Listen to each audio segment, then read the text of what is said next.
Can people hear me?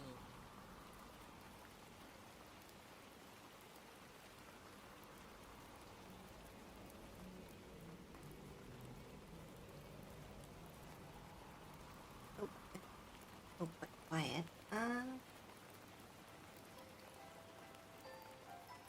Right, it's pretty much maxed out, so I can't really make myself any louder. Is this better?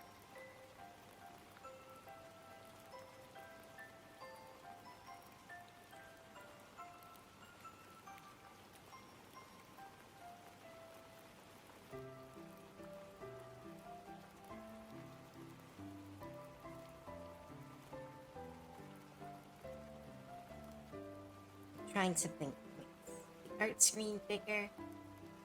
Wait, am I even... No? Is it working?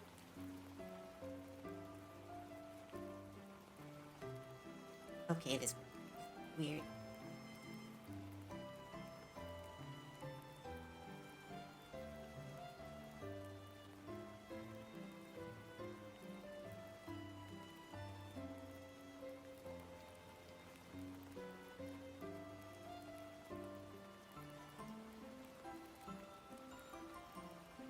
Okay, I'm gonna try this.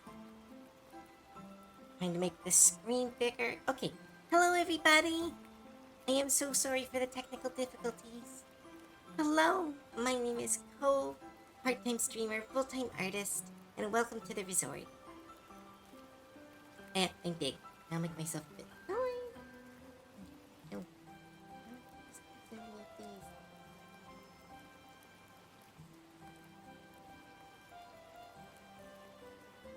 There we go. Okay. Yes, thank you, Nikai.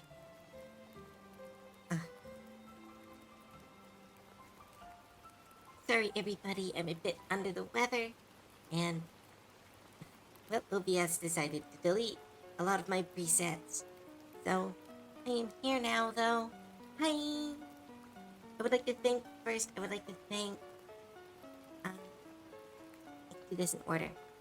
Glacius1172, thank you so much for the follow. And Death2990. I'm sure there's a better way. I'll just call you Death. Death, thank you so much for the raid right at the beginning. That is so kind. Hello, Raiders. I'm really sorry that Scuff is the first introduction to me.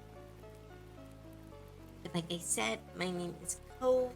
I am a part-time streamer, full-time artist, and we are gonna do a nice, chill doodle stream because I'm experimenting with different types of art streams. For this one, we're gonna be drawing nostalgic characters from either my past or our past or someone else's. Kind of taking old suggestions and just kind of vibing this morning because I am. Yeah. Alright, I'm out of it. Hello. Got a boost in this food. Aw, thank you. Am I still considered new? Admit 6 months, I think. But that's... No, but still, regardless, thank you so much. I'm really happy that you brought your streamers here. DM the Game Monster, thank you so much for the follow. Fat Tunic King, thank you so much for the follow. Trash Goth, thank you so much for the follow. Hydrate. Somewhere. Mao, thank you so much for the resub. Welcome. Trash God, thank you for your first time chat. How far back is considered nostalgic? Well, that's where you can have a little bit of fun. I have... For me, the oldest show that I can remember is an old show called The Raccoons. That was pretty absurd. So anything between that and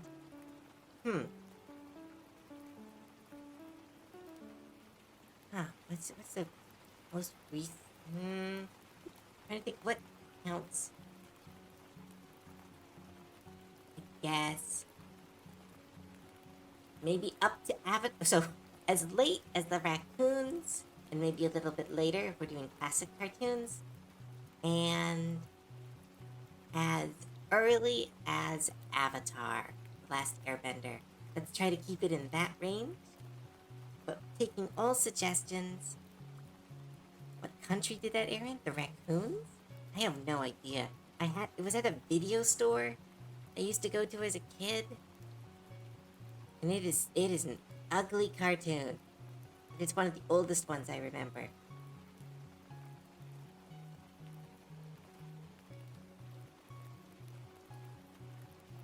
If I can find a picture of it. Oh my goodness, why did I watch this? Why are all their noses like? Oh my, okay, 1 second.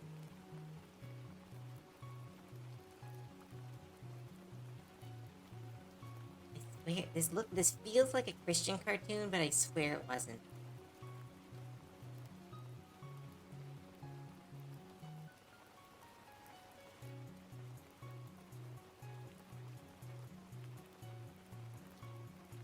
I'm gonna grab them and I'm gonna use that as a scale. Because we're kind of experimenting, so I don't know if this is gonna work, but I want to kind of just chill, draw, and chat, and kind of try to make Sunday an exploration day, where I figure out what works and kind of try out new art streams or video games.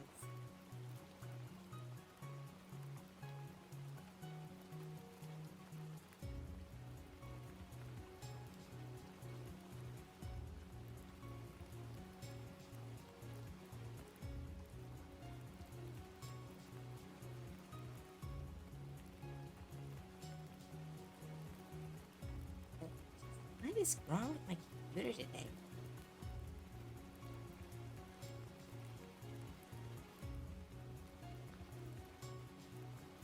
Come on, just listen to me. Do as I say. Computer is just like hating existing right now. It does not like that I am making it do work. Alright. Image.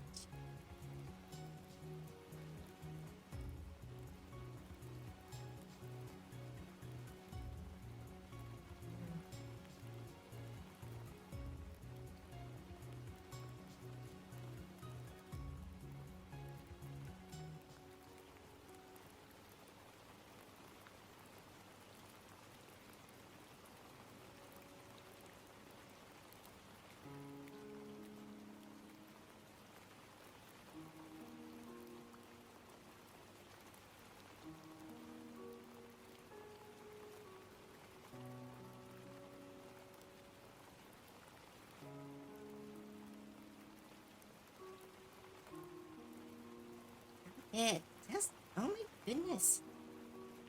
This stuff is just not letting me.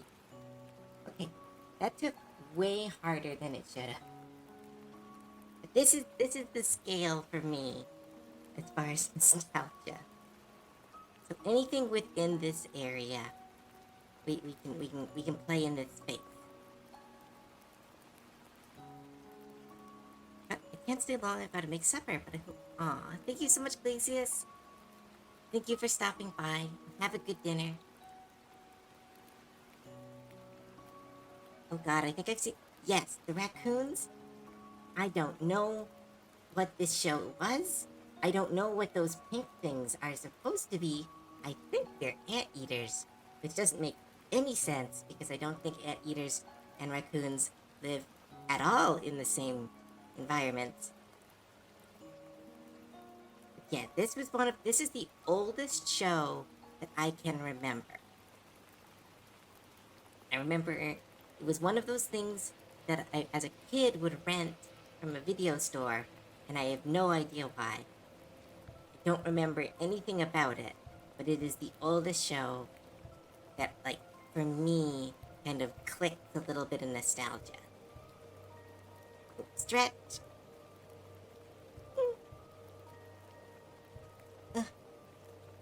Stretch. Oh, I miss all my workout equipment. Still on now. Also, good morning. Hi, Meta. Welcome to the stream. That looks like sick. Yes, it looks like it should be older than it is. But it is It is not at all.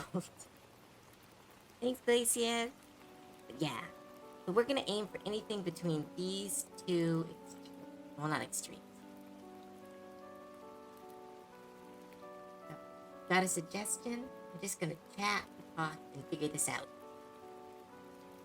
Maybe we'll have to do a wheel of choice. Sometimes maybe I'll choose something and start drawing. Like I said, this is an experimental stream. I want to try to do doodles with more direction. I missed Thundercats, Transformers, and He-Man. Those came out a little bit. No, I guess they were quite old for me. I missed them by maybe 10 years, I think. I remember Transformers, but I only remember it because I used to watch the movie over and over again because it was, again, at the video store. I was not allowed cable as a kid, so I had, like, whatever I could scrounge was what I got to watch. So a lot of anime I was way too young to actually watch, and a lot of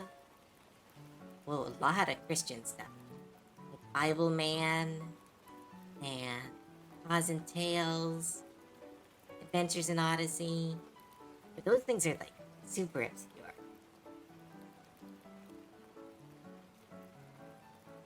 Bible Man, yes, Bible Man. It was a character. It was a show that I really liked, and I thought that Star Wars ripped it off and not the other way around. That's what happens when your media is controlled by, yeah.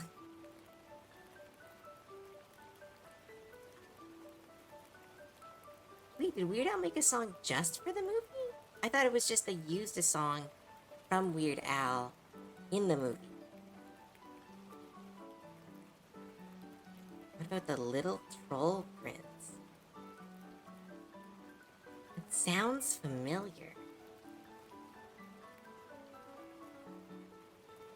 No, I've never even seen this.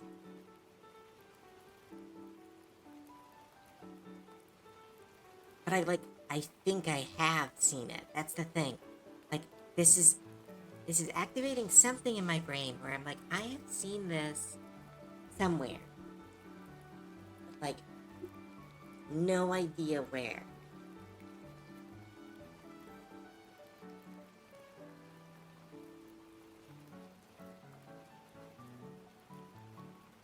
Yes, I think so. Nostalgic for me would be very early, maybe 1998 and upward.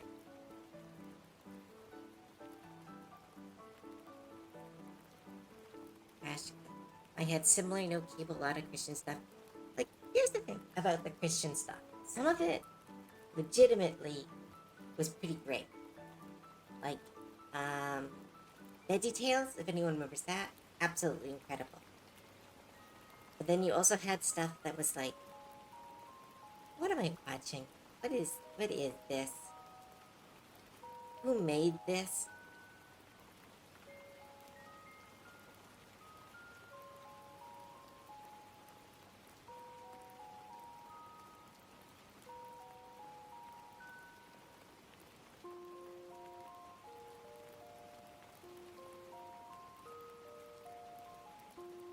Psalmsy? Anthropomorphic Bible. I want a deep cut. I used to watch The Donut Man. And if you know what The Donut Man is, it is responsible for a very old meme.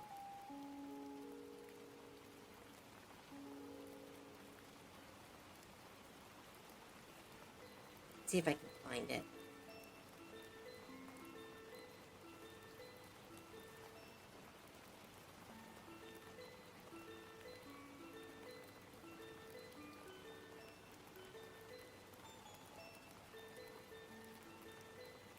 Here.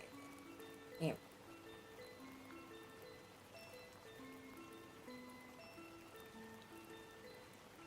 I watched Donut Man, which was responsible for this meme. So when it reappeared on the internet years later, I almost had a heart attack. So how do people remember this show? It's like no one did. They just remembered this scary ass puppet.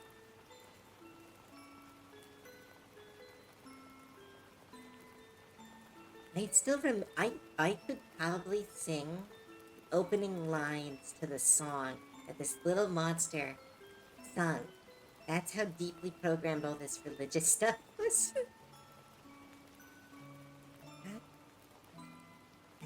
Looking at old, like super nostalgic stuff for me is like such a mix of a lot of shame. You know what? This is what we'll draw first. I'm gonna draw the haunting bread. I remember that it sung a song about like 1 Corinthians 5:17. I don't even know what the verse is, but I actually remember the number because of this stupid bread.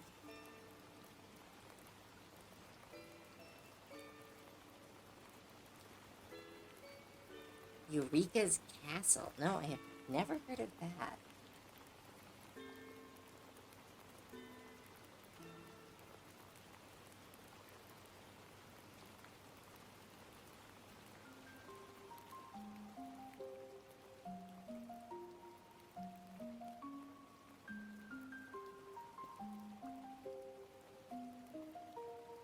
No, I remember the Donut Man was so.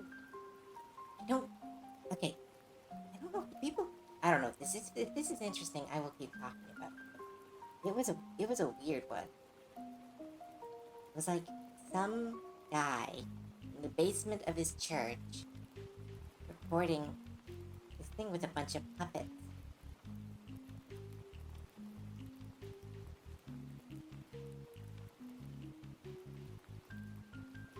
First low.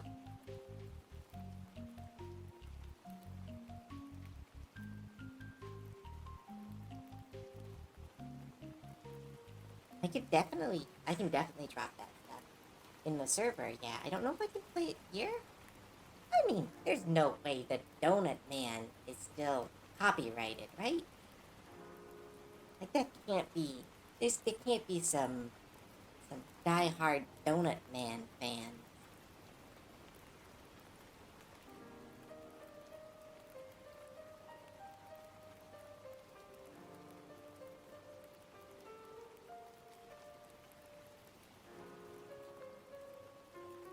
Now, one of my favorite things to do is with my friends. Every time we go down this nostalgic rabbit hole, I will just drop like the most cursed religious things I've ever seen. And it's like,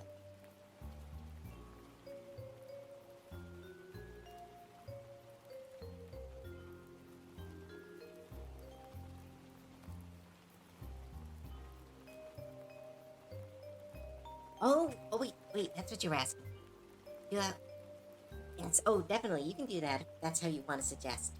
Technically, the server is like, well, the server originally had a channel specifically to talk directly to me during stream, but no one used it, so it got removed. But yeah.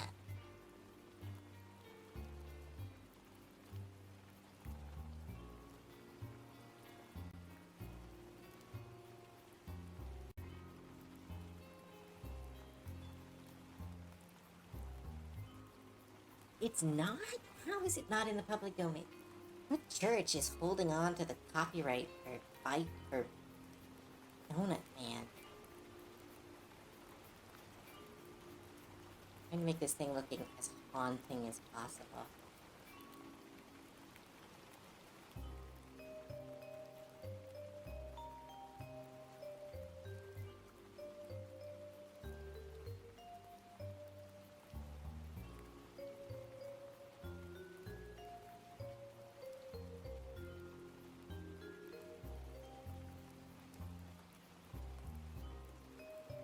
There we go.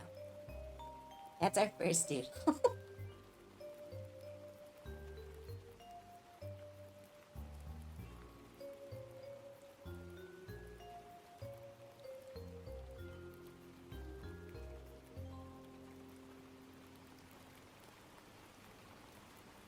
Yeah, I thought Undertale is one of those things that's like, it's technically not nostalgic for me, but it is nostalgic.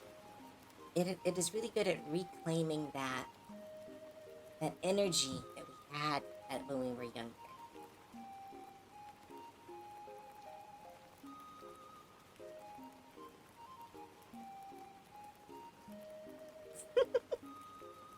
I am a bread frog.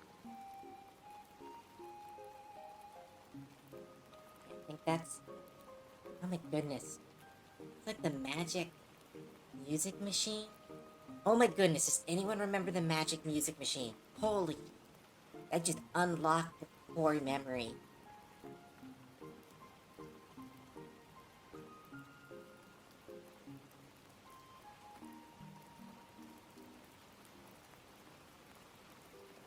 Holy shit, that thing is haunting.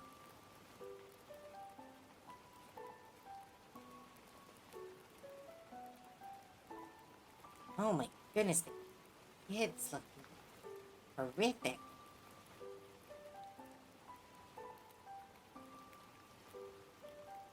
I'm just gonna say this, and if anyone remembers this, I don't know, I will give you an honorary made up cookie. Because this thing just unlocked a part of my brain that I thought was gone forever. Anyone remember? I just realized this is a member berry stream. You remember? I remember. Who remembers?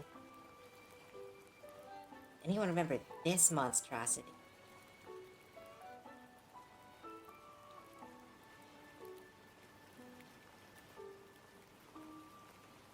Nobody.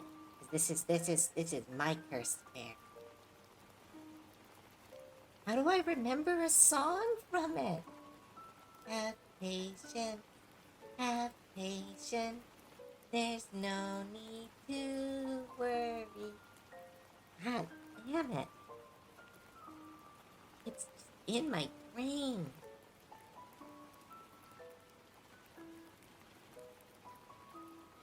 Original character of the Donut Man, Rob Evans, still holds the rights in the show.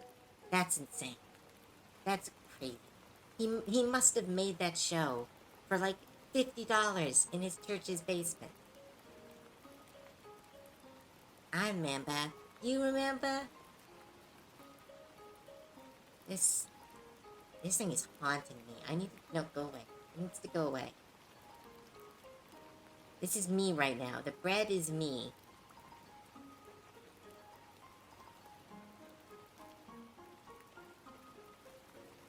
My goodness. It's still being sold. What the heck? Sorry, my S's are kind of loud right now. Microphone's being weird. Microphone's always being weird. Doesn't like being switched between two computers. I'm not sure. Okay, hey, I am not showing my age. That music machine thing, I don't know when it came out, but like, I didn't see it when it came out. I found it on the dusty shelves of the one library, like the 5 foot by 5 foot library that my church had. It was the only books you were allowed. This is not coming from a place of positive nostalgia. It is coming from a place of trauma. No, not really. My church was okay until it wasn't.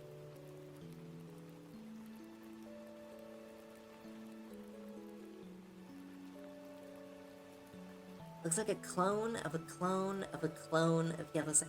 Yes. Oh my goodness. Yes, that's exactly what it was. It was very, like, trippy, but, like, not.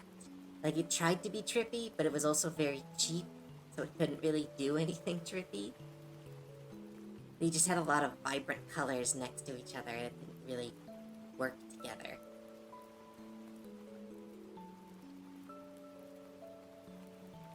Oh my goodness, there's so many. The Story Keeper. I need to stop. This is gonna just be Cove talks about old religious cartoons. Brad looks like it is having a crisis.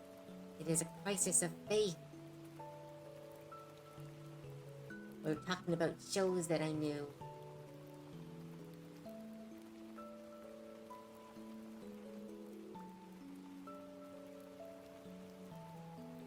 I know where this image comes from. It is from the Donut Man. How do I do it? Let's draw some other characters.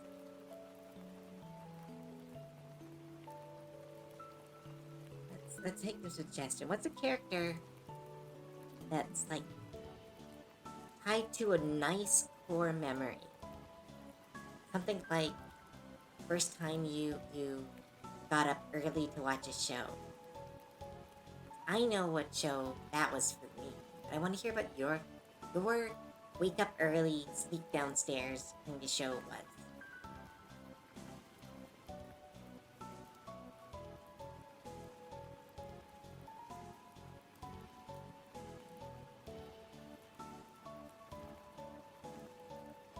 I know a streamer that uses it. Blue's Clues, Teletubbies. Wow! Banana in pajamas. That is like old. That is. I remember my friend had like a stuffed animal of those. My goodness. They had plushie. Big comfy couch. This is okay. This is just turning into a member. Next time I'll get a list for everyone beforehand. But I'm liking this just member stuff. It's kind of fun. But I'm gonna draw my very first kind of show that I remember waking up early, and it's a weird show for this to be one of my first shows that I kind of woke up early and snuck downstairs to watch. And it's a really weird show. I think people know about it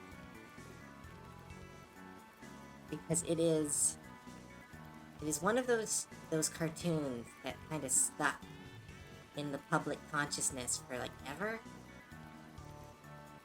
I'm gonna see if I can kind of. Oh, that's what we'll do. I'm gonna start drawing a character, and you guys, guess who it is. This is a show. I wasn't technically allowed to watch this show. This show was accessible due to a complete random chance. I had an old, again, I didn't come from this age, but my family refused to, well, not refused, they had a good reason. But we had bunny ears for our TV all the way up until almost like 2010. Still had like the old bunny ears. And I found that if I put them in just the right place, I could get some channels that I wasn't technically allowed to watch.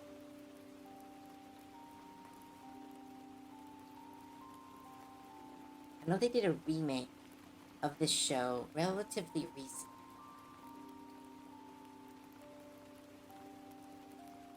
I have to watch it. It's one of those.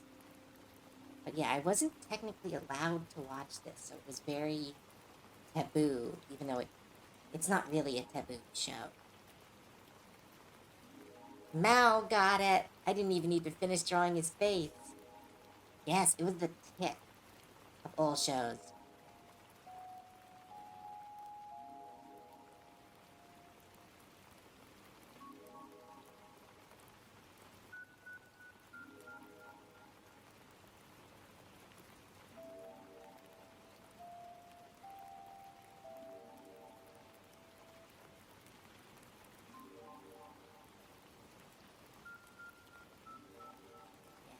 I was able to get the tick in some kind of show about like Greek myths. No idea what that show was. I was able to get those two shows by waking up early rushing downstairs and fiddling with the the bunny ears on the old TV until I accidentally picked up the channel running the tick.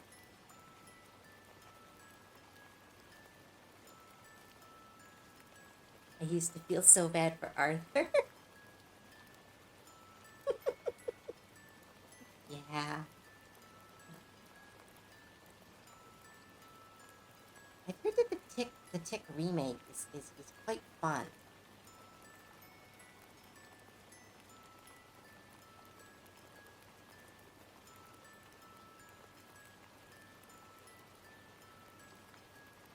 It's one of those things that I've always wanted to see on Death Battle. Is because I'd love someone to like summarize the powers of the Tick. He's kind of a very funny, niche superhero. Just total invulnerability.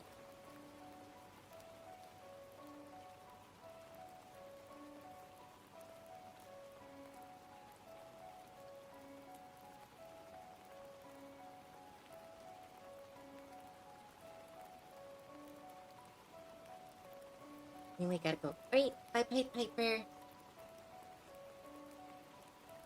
I'm pretty sure Crimson Chin was actually based on the Tick as a joke because how in Fairly Odd Parents, how the Crimson Chin acts is exactly how the Tick acts. You know, and the creator of Fairly Odd Parents is not particularly the most clever person who ever exists.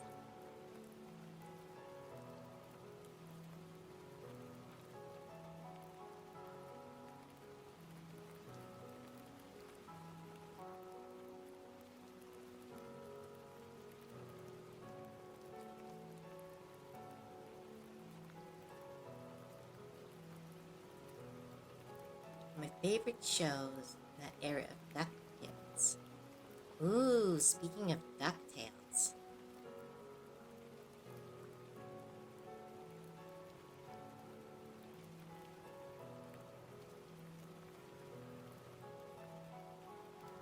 Yeah, I remember reading something about the Tick that is his powers are all exterior. I don't know if this was like added in retrospect or if this was an actual power, but it was that the Tick is invulnerable on the outside, but because he gets hit in the head so much times, that's what turns him in. That's what makes him go a bit crazy.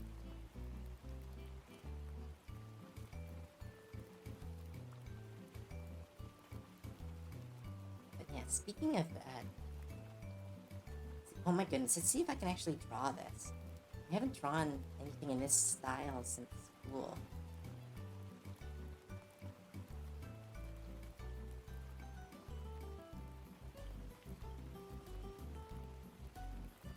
In school, they had us drawing old Disney characters as kind of teaching us how to design animated characters.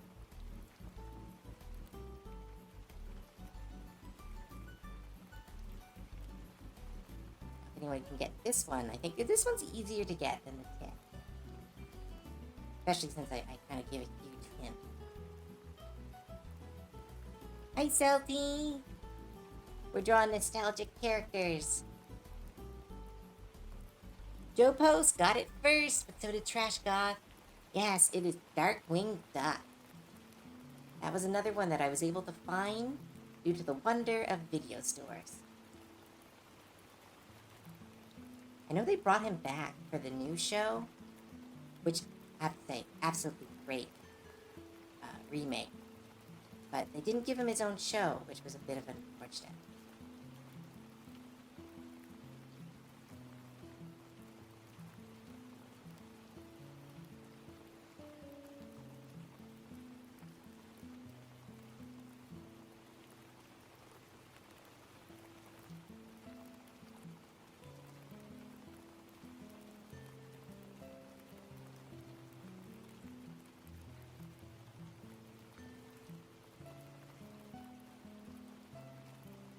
Kind of made him look like Megadeth.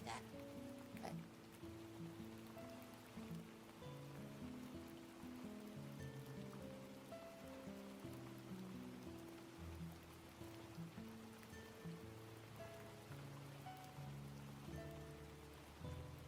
Why do I know that face? Never watched Darkwing Duck. Watch all of DuckTales. I was the reverse. I watched all of Darkwing and didn't watch a single DuckTales until the new show came out. But I had a bunch of picture books that were DuckTales. That's why I was nostalgic for it.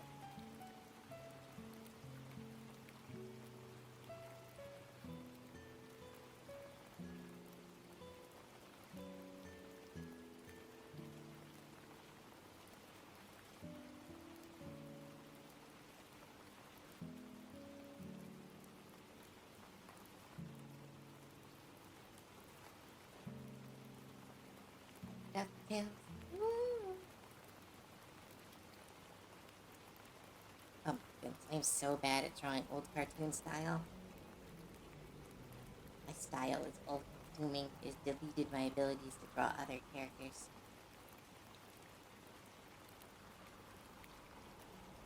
I've heard that the DuckTale comics are like batshit insane. They didn't have a back then. They didn't have. Well, back then comics were all considered comedy. Like there was only that's why it was comic. It was comedic strip. So like all these old comics had no intention of canon or no intention for overarching stories. It was just funny. And that's where you get some of the weirdest like cartoon logic.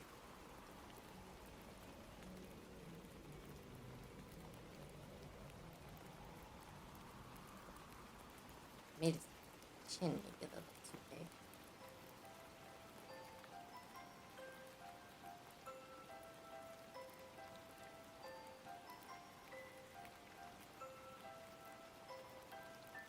He had a, what was it? It was like a old blazer? 2 buttons, which was the style of the time.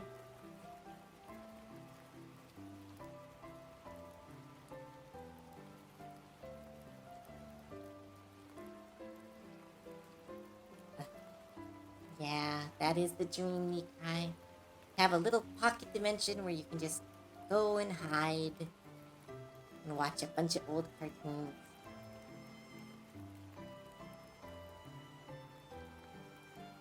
I'm trying to draw this guy by memory, but I can only kind of remember the vibe. I can remember the head very clearly. But the outfit I can only remember due to general vibes. Oh no, he had 4 buttons. Just looked it up. Which was the style of it. Yeah, it was like a suit jacket, of all things. Oh, it was a trench coat. They just, because he was a Disney duck, he didn't have pants.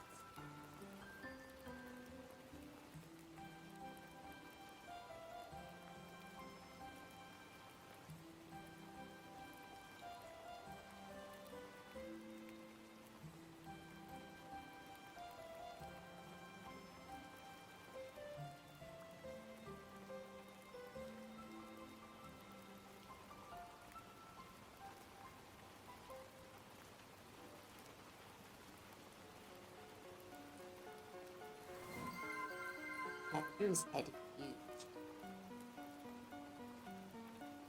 It was big, it wasn't that big.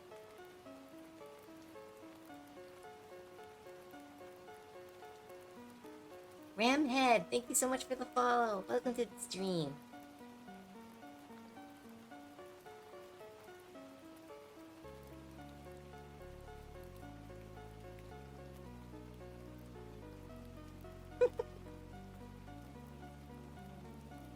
Aldrin Foundry said Scrooge actually tore an entire ship apart with his bigger hands.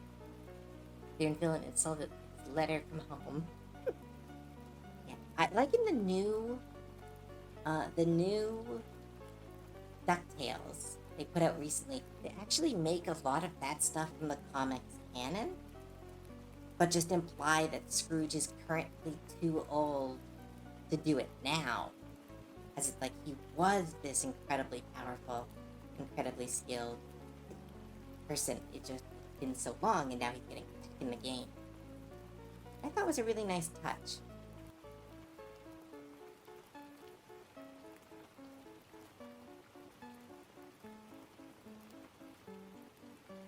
My goodness, it looks so bad. Oh my goodness. It's like just recognizable. I kind of want to draw this better. I'm going to just work on this a little bit while we talk about DuckTales.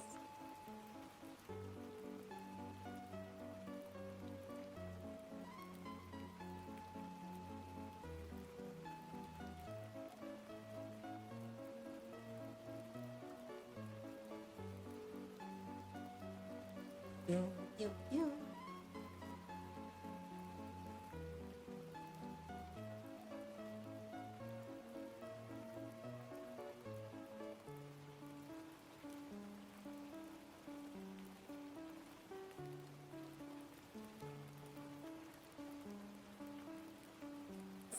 I turned on your stream to help me start cleaning, but I don't want to.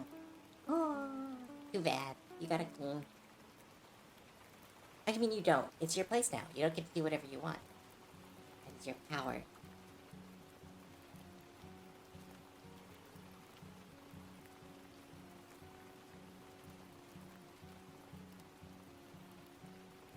I am the... What was it? I am the cheese on the roof of evil's pizza box. I am the candle that flickers in the night.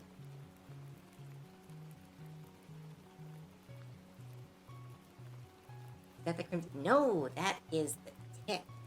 The Tick was the character that the Crimson Chin, I swear, was based off. Maybe not, but again, the person who did, person who created Fairly Odd Parents is not exactly a very creative human being. So, I'm pretty sure he used the Tick as inspiration for the Crimson Chin. I don't want to be an adult. Nobody wants to be an adult. That's the most adult thing. As a kid, you want to be an adult. And as you grow up, you realize that being an adult is a trick. It is a scam.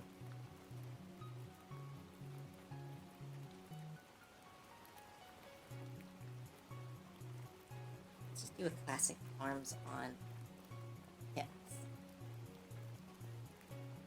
Oh, no, I'll put the other hand up here.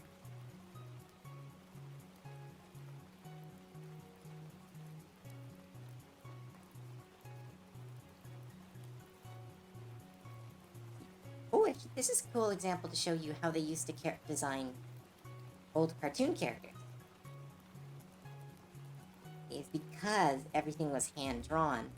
And this is something that stuff like Has Been Hotel and like other indie shows kind of have re-picked up, is that every character is based on a shape. All the ducks in Disney cartoons had a cylinder for a head. And it was a way to make the bill and the mouth more expressive because they had them literally leave their face. Leave their face. It made them incredibly expressive characters, even though ducks historically don't have any expressions.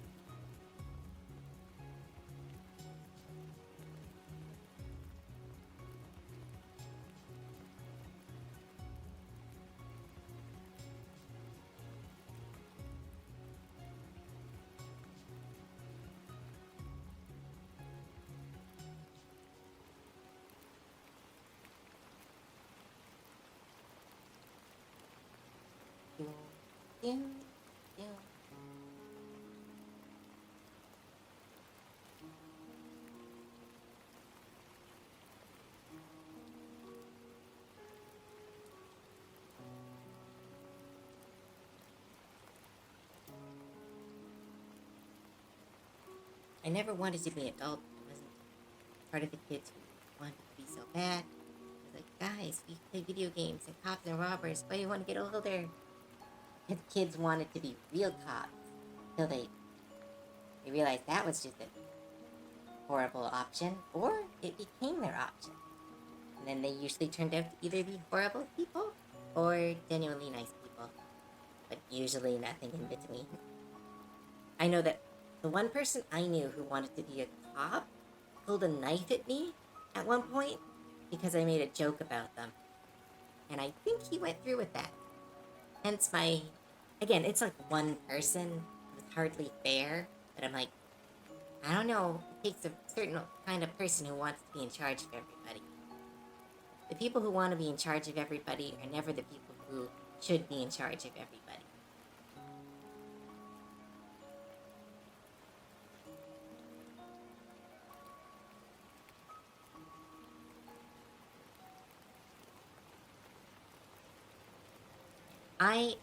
I've said this quote a few times, and it's actually a quote that's so important to me. My sister made a little plaque, well, painting, but like I call it a little plaque because I keep it on my desk. And it is a quote from C.S. Lewis, a person that I don't know. I don't know if anything problematic has been found out about him, and if so, just don't tell me here. Tell me like somewhere on Discord so that I can like have a good day to sit with it and feel sad about it. But like C.S. Lewis was very important to me as a child because my parents would read the Chronicles of Narnia. So it was a person, an author that I hold in quite good regard. But he had a quote that I really believe is really good, and I'm sure everyone's heard it one way or another. But it is when I grew up, I put away childish things, including the fear of being childish, which I think is a very important message because you see so many people once they grow up, they don't become themselves anymore.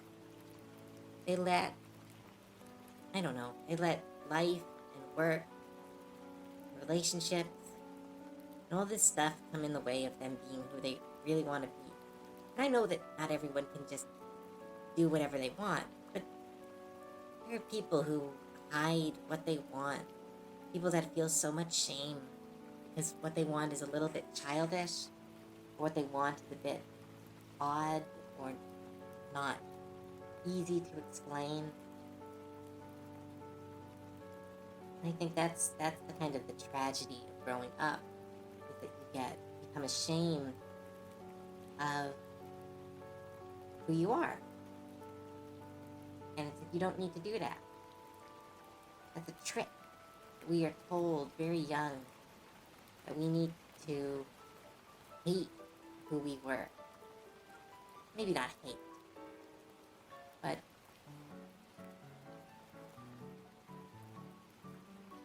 at least not take joy in the things we do take joy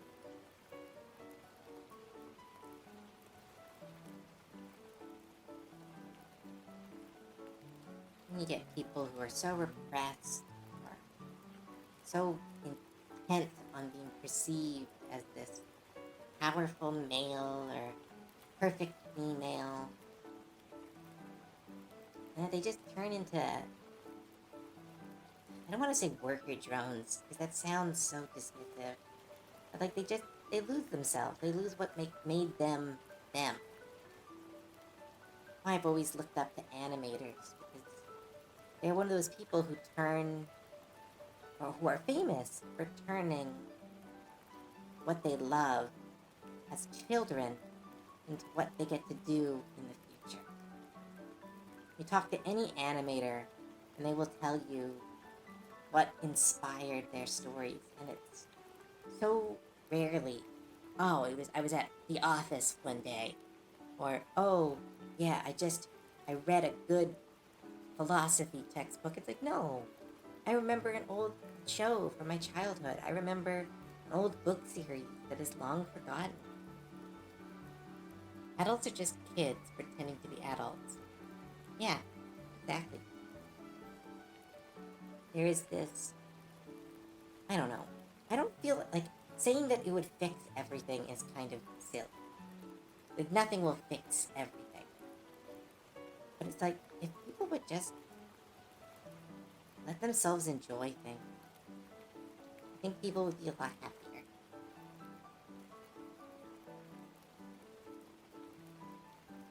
Oof, I made that beak look weird.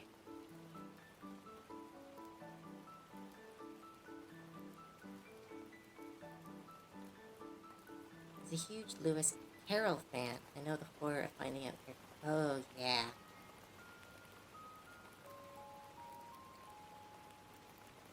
Yeah, the Lewis Carroll thing was... I remember finding that out, too. And I was someone who really, really loved Alice in Wonderland. I still do. But, like, finding out about the weirdness of the author, it shouldn't ruin an artistic work, but it sometimes does. Not because of, like, it should ruin it.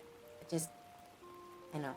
Right now, literally sitting right beside me is a collection of Ronoin Kenshin books that I bought when I was quite young. I really liked the story of this samurai that practiced peace and fought the world with a reversed sword that he couldn't hurt anyone. Well, he couldn't kill anyone.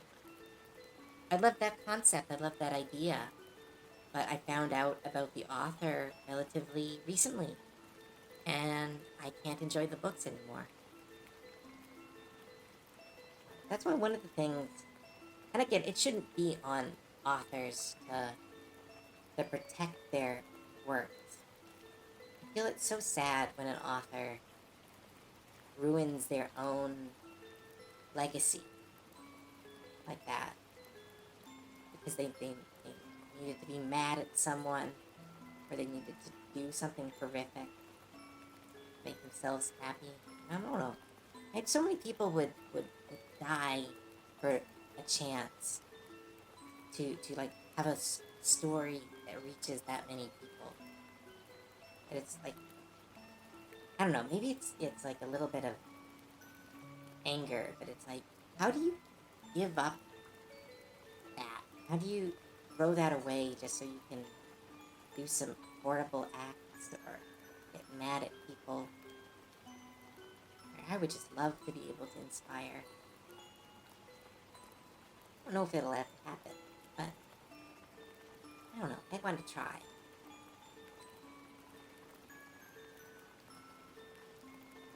So I'm getting rid of my Harry Potter stuff for that reason. I'll keep the books for nostalgia. I feel weird hanging out banners and wearing the clothes. Yeah. I think we talked about that recently. It is hard to separate the art from the artist. When it was like Alice in Wonderland, we look back at that, even Peter Pan, which has some weirdness type to it. It's more gray, but with those, we can look at what they are historically and kind of remove them from the context of the... Okay, I don't know. Is this fun? I'm kind of rambling. But no, but yeah, old books we can remove from the context of the artist. We can see them as historical works that inspire us, how they have affected the pop culture. And it's really interesting. But I don't know, when you have a modern artist, a modern author sitting around saying horrible things, using their book as a platform to hurt others or to take advantage of others, I don't know, it kind of ruins the book because it's like they didn't make it. Like, I had this recent metaphor kind of thrown at me, and I think it's very apt. So, like, imagine you go to a friend's house and you clean their house. You clean it from top to bottom. It's beautiful. Like they haven't cleaned their room in days, and you clean their whole house. And then when they get there, you smile at them, you show them what you've done, and as soon as they say thank you, you say, "That'll be $500." And it's like that immediately validates the kindness. In the same way, when an author is like, let's use an example. Like, I created Harry Potter, And we go, yes, oh my goodness, thank you. That was such a cornerstone of my childhood. My parents read that book to me. Thank you so much. Yeah. Now let me tell you about trans people. Like, oh, you didn't, I don't know if you wrote the book now just to write a book, or if you wrote the book for power or influence, or you're taking advantage of it for power and influence. It validates the kindness of the initial act. I don't know. Sorry, this is a bit heavy. I knew that I was supposed to be like a super light nostalgia stream. Now we're talking about J.K. Rowling. He always shows up. J.K. Rowling is the fart in the room and leave of people. What's the difference between someone being a bad person in private versus using the money from the book to further their bad views? Yes, that is true. That's one of the reasons I'm donating. I'm not throwing out. I want to donate the Rononin Kenshin books because I want someone else to enjoy the story.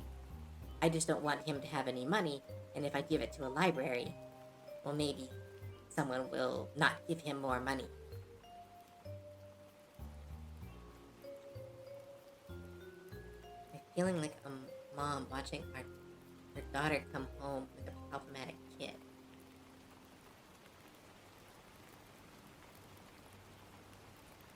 Oh, take quite a selfie. I'm in my own home now. I get to choose when I go to sleep.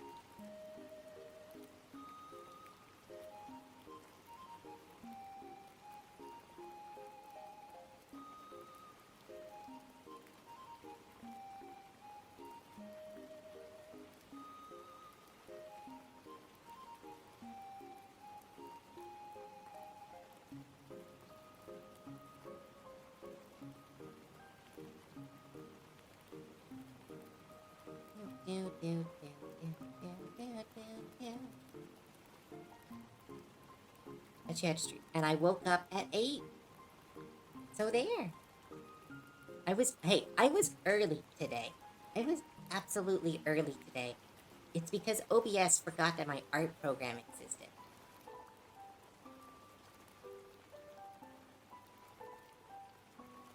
They say never meet your heroes. I say don't have heroes. Just people you respect. That's a nice one. I don't know. There's something nice about having heroes, but it does kind of put them on a pedestal.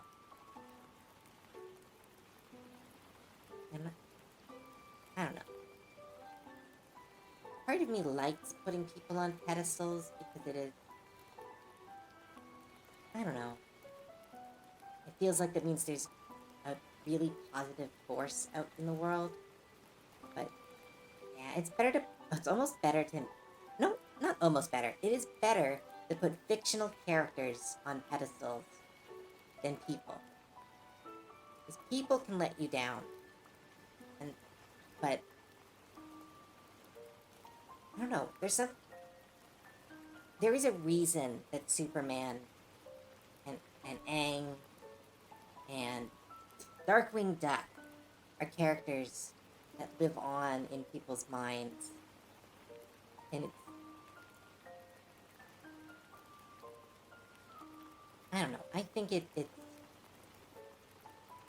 when you look to a fictional character, they'll never let you down, and they'll always teach you the same lessons. You're never gonna watch, yeah, you are, but you're never gonna see Superman telling you to be a bad person.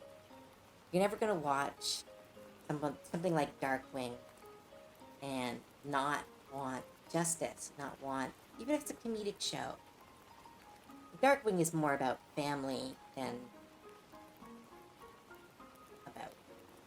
but I don't know, for me,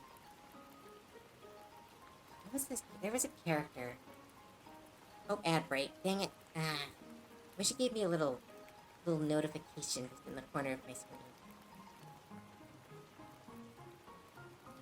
Never know your heroes. Or I will say, instead of maybe that, acknowledge that your heroes are flawed beings. I think as soon as you perceive someone as a flawless, kind of perfect being, they can only let you down.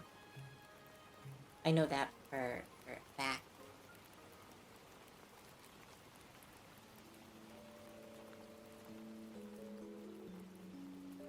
We like to look to other we goblins, humans, the humanoid races, we like to look up to another human. It makes us feel like we can achieve it. But yeah, once you put someone on a pedestal, they can only fall down.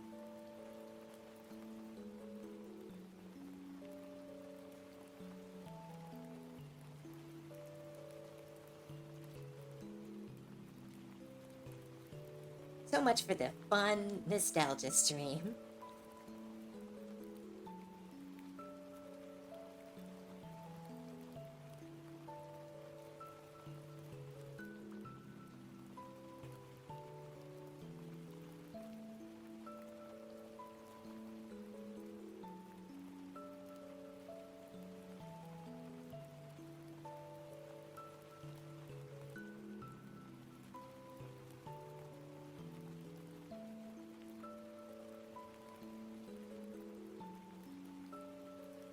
And again, I can use something inspirational.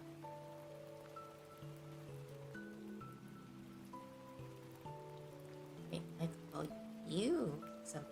I'm not, no, it's just me. Some characters let you down. I think that's where... I've been recently going down a YouTube rabbit hole all about how the Snyder Bros are kind of imploding. And everyone's laughing at them, everyone's pointing and laugh because they've been such a weird presence on the internet for so long. And to me, I watched a video, and I unfortunately don't remember the YouTuber off the top of my head. But they pointed out something, and it kind of attaches to what we're talking about right now, which is Snyder Bros are comic book fans who are ashamed of that fact.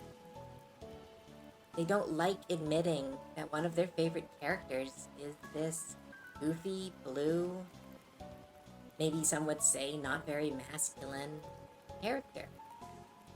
They don't want to admit that they love an old cartoon or an old comic book. They'd like to say that they love a modern piece of art. They'd like to say that, oh, we like Superman, Man of Steel because it is dark and edgy and adult. And we are adult. We are cool. But like,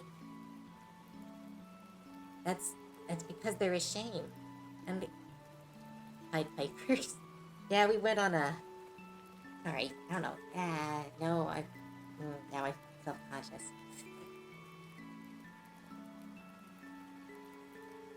It's almost kind of like I used to think some of the writers of my favorite games were amazing. But later, most of the time, they had some on-focusing and kept them writing past events of their own story. Yes, the idea that an author is one person, when it's usually so many, it's fine, don't work. I know, but I don't know. I go on speeches sometimes, and I don't know if that's why people want to go look at the Goblin Girl. I don't know if they want to be here for speeches. But I do want to finish this stuff because I think it's very interesting that this idea that the Snyder Bros are what happens when someone seeks validation of a medium that they are ashamed of. They are comic book fans who don't want to say that they're comic book fans. They want to say that they're cool, they're strong, they're the best of the best. And instead of just being like, hey, I really like Superman. He punched things good. And he say inspiring messages that make me happy. Then again, I know a lot of them are also just crazy. Kind of invalidates the... I don't know. Okay. This is okay. Fine. I'm just gonna do another speech. One more speech. There is this concept I got to observe, very upfront and personal. For those who know me, knows that I really enjoyed My Little Pony: Friendship is Magic. I never really got big into the fandom, but I was a big enjoyer of the show. I love cartoons and anything that's well animated. Even shitty shows that are well animated can draw me in. But I got to watch the Brony go from a group of internet people who liked the thing into either this portable group of nasty people who were quite aggressive to anyone outside, who treated people badly, and where others focused on the good. It became this really kind force on the internet. And it's this concept called, oh, there was a term for it. I call it fortressing, kind of. Like, these people had to fight for what they loved for so long that it only had two outcomes. You either become embroiled in conflict, you become a person who enjoys the conflict, or you step away and just enjoy the show for what it is. That's kind of what I think. Like, the Snyder Bros are the kind of the bronies of the superhero world, where they have been forced to fight and defend their love of a, let's face it, bad show. Man of Steel, okay, you can defend a lot of Man of Steel, but I will say, it's a bad movie. I hated that movie.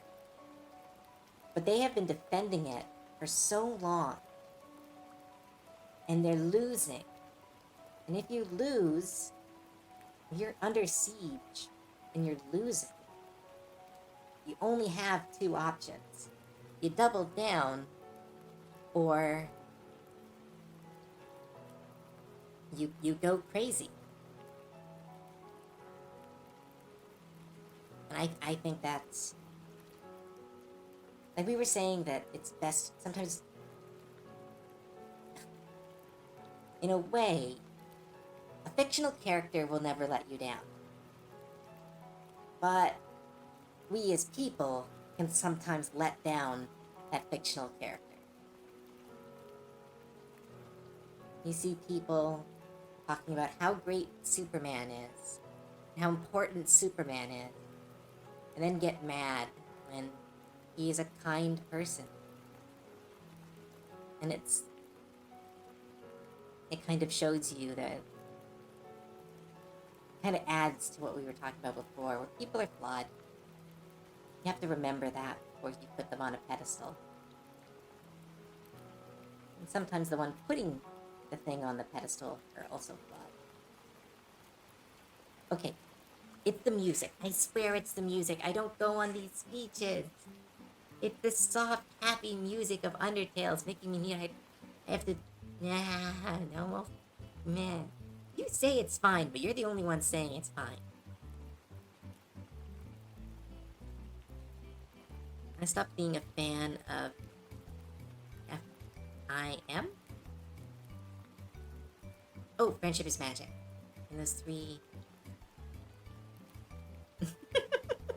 I stopped being a fan of Friendship is Magic And those 3 wouldn't get those damn cutie marks.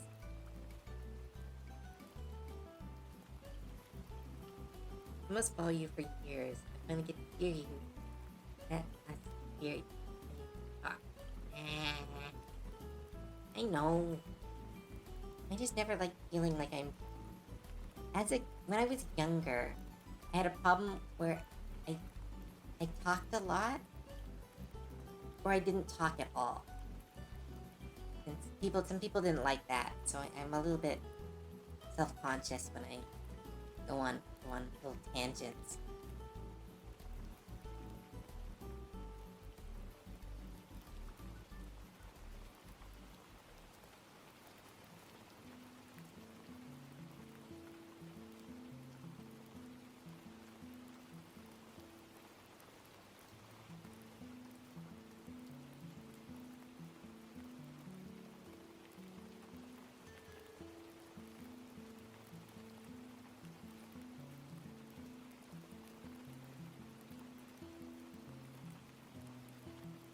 One more forward. Ooh. Oh, wow. I'm already... Wow. I still need to celebrate 500, and I'm almost at 630. Ah, thanks.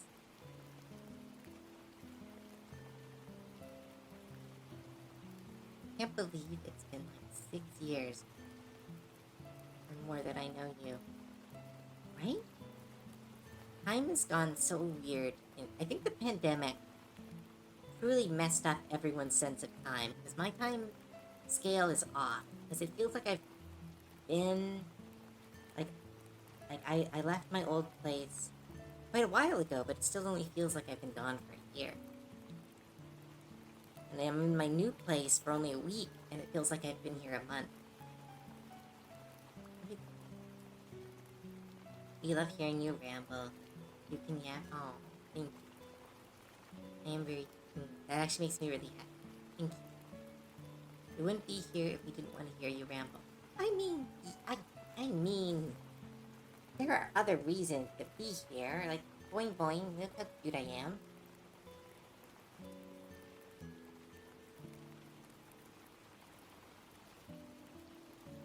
Yeah, Darkwing Duck. We are drawing nostalgic characters and rambling about life, I guess. Maybe that's what Sunday streams are. Let's talk about life while I randomly draw stuff.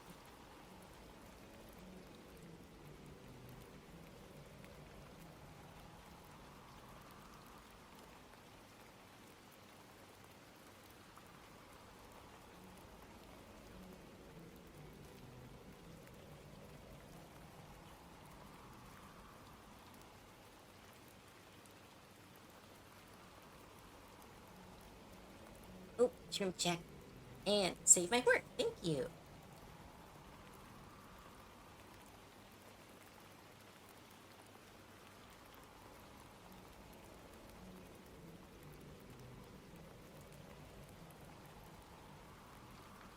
Cove is the reason I'm a gobbo too. And I realized I was a gobbo the whole time. Everyone's a goblin. They just haven't discovered what type of goblin they are. Heard about Cove and found her. Never looked. Thank you so much, Mal. I have been so incredibly blessed. I want to... If my studio ever gets big enough, I want to just turn it into a... Give people chance. Really, there's so many people doing what they don't want to do. And I got so blessed to get to do what I want to do, at least for now, that I kind of go like, I want to rescue other people.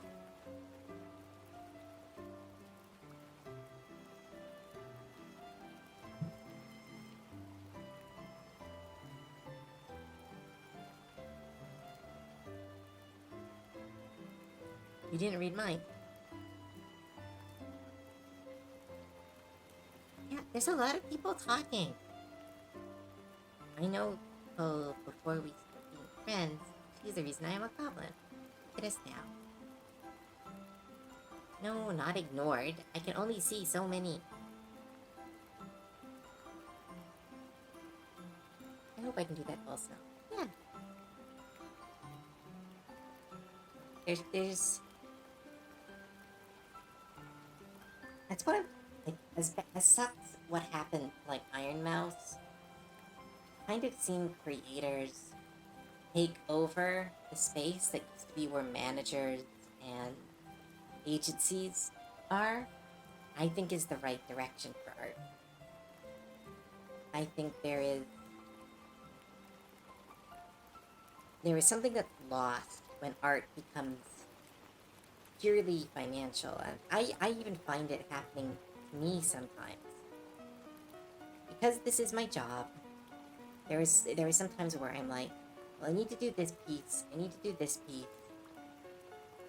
and it's like, I get to do this. And you have to kind of remind yourself that when it comes to art and when it comes to any creative pursuit, it has to kind of be, it can make you money, but if money becomes the goal, it does kind of lose a little bit of itself. Place to get away from corpo life.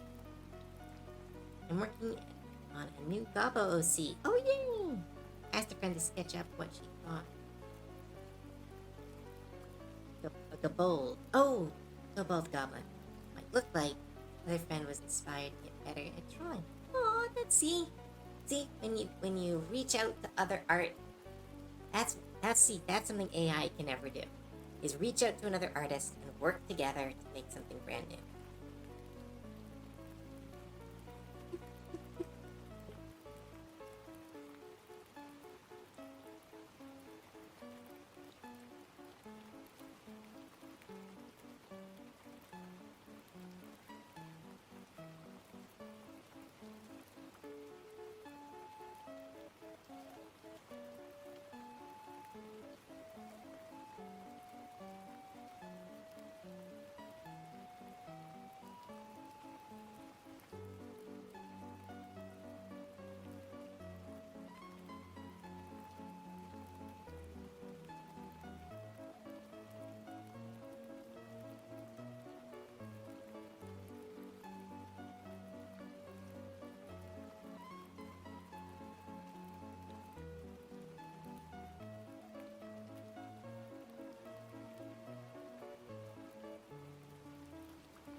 I just hit 1K the other day. I'm thinking, ooh, oh, turning an old OC into a Gobbo. Yeah, join the green revolution. Viva the green. I don't know. It's weird because I have been in the I don't know what it's even called, the Goblin fandom, the Goblin community, but I've been in it, I would say, near the start, but I might be egotistical. I don't think I started it, but I think I was there when it started. And I don't know, it's such a nice community. I haven't met, okay, I've met one bad goblin. But, like, that's it. There's so many goblins, and I really haven't really met any bad ones. And even the bad one, I think he was just like a pest. Not like a bad, like a, like, that word kind of means something else nowadays, but like literally just like a, hey, listen, hey, kind of pest. Not me working on my art instead of, hey, working on your art is just as good as cleaning. You're cleaning your brain. My writing is definitely my therapy. I'm so psyched. Almost be done. Most recent edit. Oh my goodness, Aldrin, congratulations! That is so cool. I've never got past 5 chapters. To get near the end of a book, that is so incredible. Wait, the final book of my trilogy? You have a trilogy? Oh my goodness. Do you have, like, Are you on Goodreads, or is it like a Wattpad kind of book? I've been a gobbo/elf without knowing about the greater gobbo community. Yeah. Again, it just kind of, again, I believe that the proto-goblin, like, patient zero of the goblins, is not the brave. Because once, I don't know, goblins to me, I can show you, like, I was introduced to this as a goblin. Goblin and the Prince, I think it's called. Goblin and the Princess.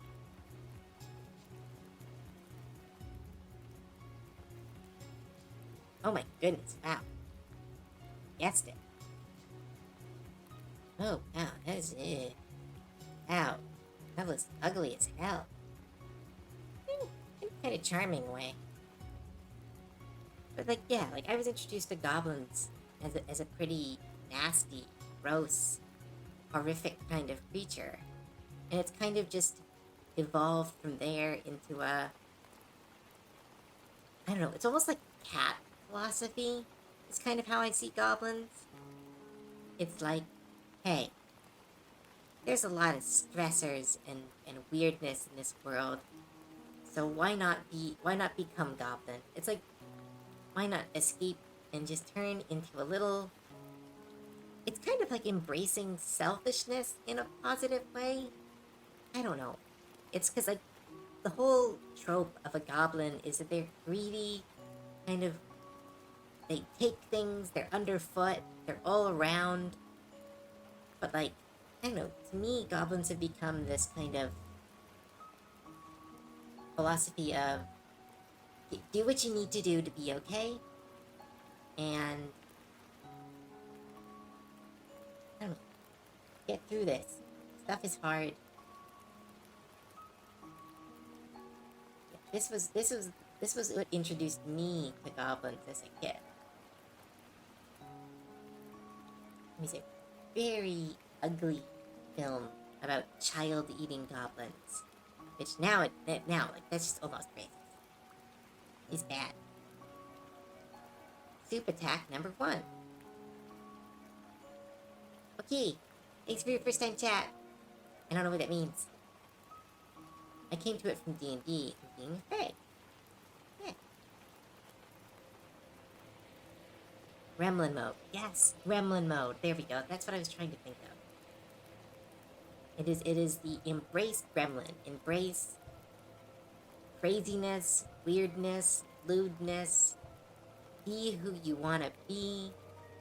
I know that, like, a lot of goblins, like, I've met a lot of goblins that are LGBT, or people who are figuring out who they want to be or who they are, or people who are escaping trauma and kind of finding a new existence. I'm gonna throw some soup at you. Ask, now have tomato soup. Okay, I like tomato soup.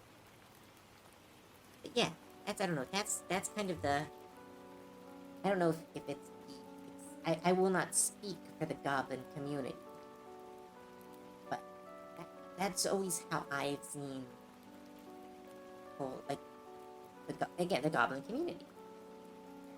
Is that it's all about, like, escapism in a positive way. Because it's not escaping your problems and hiding as a goblin.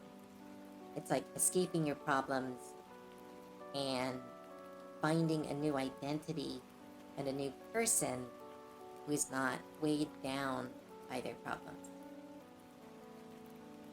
I'm always happy when I hear people say, like, oh, I became goblin.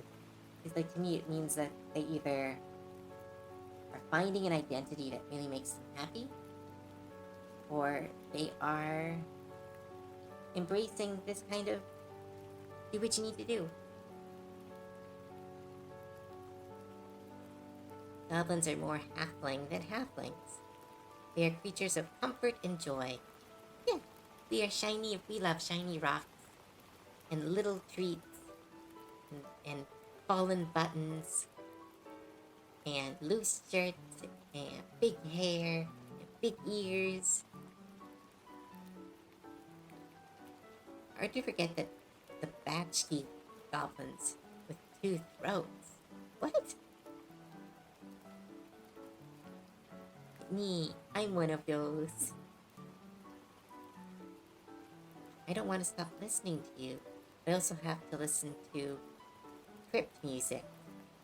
What do I choose? I don't know what crypt music is, but like maybe put me on in the background and check on in when you need some positive energy, and then listen to crypt music when you, I don't know. I do not know what crypt music is. Is it like music in a crypt, like because of like D&D? Yeah, I mean, I think modern goblins are taking the place of halflings, because it's more than short human. Some people thought of halflings as discriminatory. I think halflings also have this energy of like either halflings are D&D halflings, which they're considered thieves or criminals, or they're like Tolkien halflings, which are lazy. They don't care about the world outside their home. Or goblins are a very active force in whatever piece of fiction they're in. They're never like, oh look, there's a community of goblins doing nothing. It's like, look, there's a community of goblins doing banditry, or fighting to protect their homes, or fighting for rights, or ooh, maybe that's it. Maybe that's it. In modern fantasy, goblins are often a race that is trying to be accepted. Like in modern fantasy, it's like, I'm not going to say that they're a minority, but it's like goblins are people who are trying to be, either trying to enter society and can't because of something innate about themselves, or that they are these people who want to be accepted. Maybe that adds to the vibe. If you want, Cove, I can send you a short prequel story for my trilogy. Sure. I don't know when I'll have a chance to read it, but I will try my best. I still have to read Katana's comic. It is literally on my screen. I just need to actually read it. I'm so bad at reading stuff right now. I need like a special app where I could just save all the stuff I want to read and then I can pull it up like a book.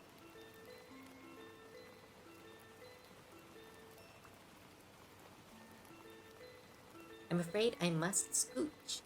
I must study the back of my eyelids. Alright, have a good nap now. There's a goblin streamer who was giving me tips on how to bake my first goblinacy. Oh my goodness, that's so nice.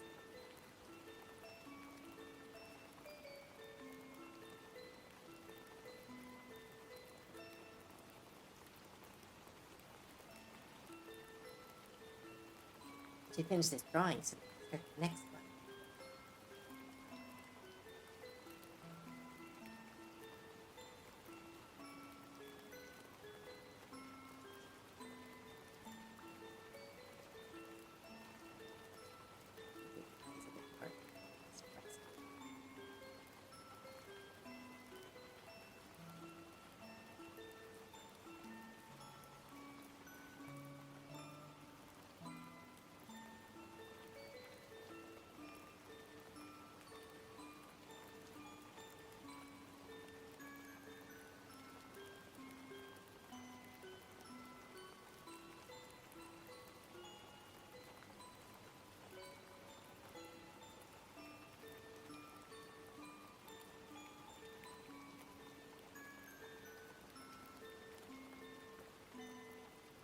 Alright, what's another nostalgic character?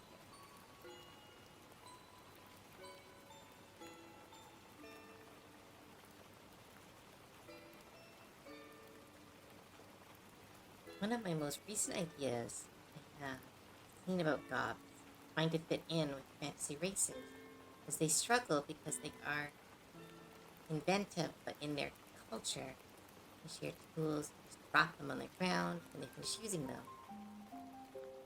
Bothering me. I like the idea, and I've played with this. I played with this a bit in my own D&D setting. That goblins are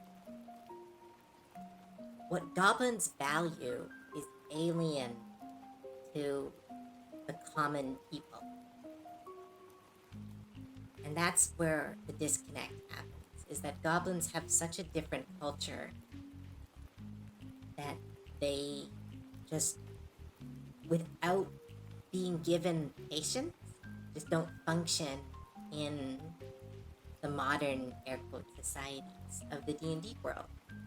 There are people who build what they want and are confused when someone tells them to stop. I know there is a place in my D&D setting. It is called Ziggurat's Landing. It's this beautiful town. It's one of my favorite settings in my D&D world. And one of the places, and I worked on it with my,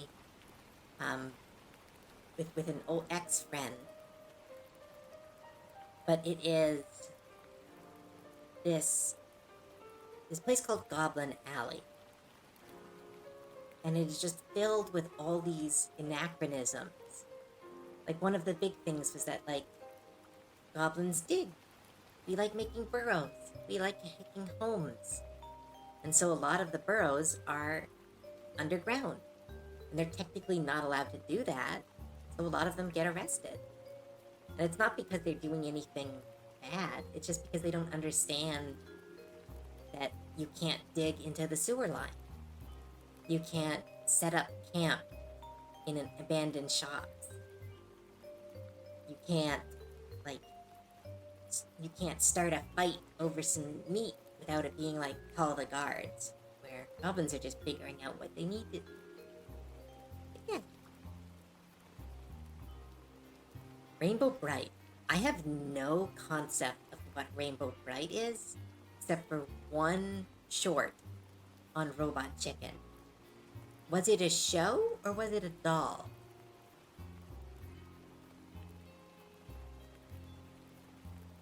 Oh, it was a show. Ooh, I'm actually kind of digging it. It's got that like ancient art vibe that I kind of like. But no, I don't know anything about that show. Friend and I have been discussing a possible collab for a comic book. Yeah, that's the rough bit. Comic books are really hard. I really wanted to learn to draw comics, but Healthy Ninja Turtles. Here's the problem, is Ninja Turtles aren't nostalgic for me. There's something I watched recently, which is so weird, because I know so many people are nostalgic for them, and I'm like, I watched them, like, in 2000, like, I watched all of it during the pandemic. Dinosaurs. That is an old cut. I don't remember dinosaurs, but I remember seeing it in passing. Yes, you still have... Maybe we can watch it during Anime Club. We watched the new Teenage Mutant Ninja Turtles. It is so good. It is so well animated. Oh my goodness. Dinosaurs. Do I remember anything about dinosaurs?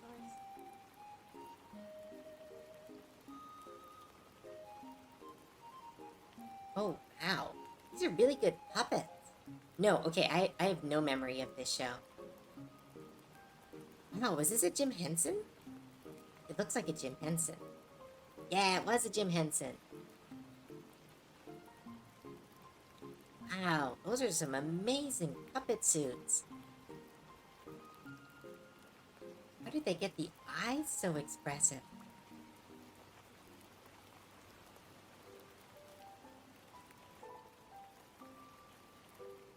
Sorry, I'm blown away by this. What the heck is dinosaurs? Why have I never heard of this show? We need more giant foam suit sitcoms. Denver the Last Dinosaur? Have you watched the old TMNT? No, I have not. Land Before Time. Now that's... I used to love Land Before Time.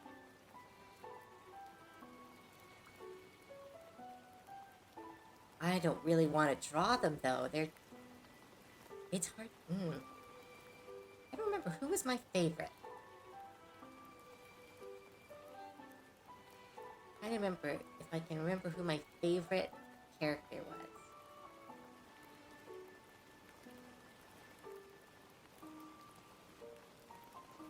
Wow, those look hard to draw.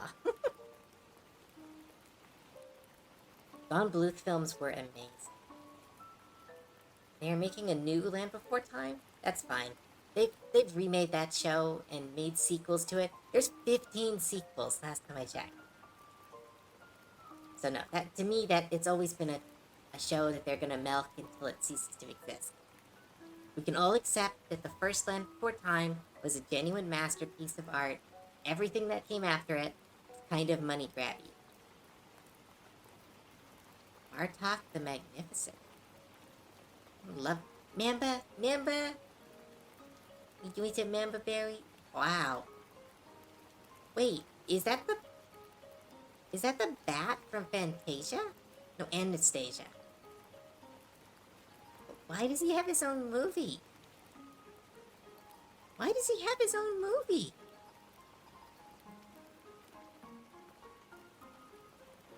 No, what? How is this a movie? It was like in 12 minutes of the film. No. What? He wasn't even... I mean, he was the best part of Anastasia. I hated that film. It's really pretty, but man, I hated that film. I don't even know why. I don't know. Something about the male character I really hated. Rasputin was a cool villain, but even then, I was like...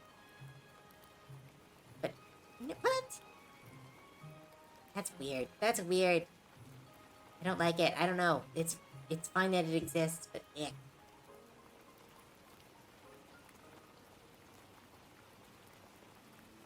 I think I figured out who if I remember correctly, this was my favorite character from Land Before Time. So I'm going to draw that a little bit while we keep talking.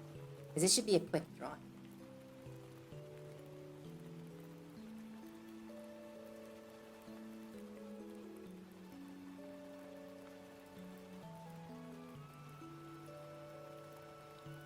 Big head, a little horn. What is with all the bats? But Batty from Fern Gully. Wow, Fern Gully.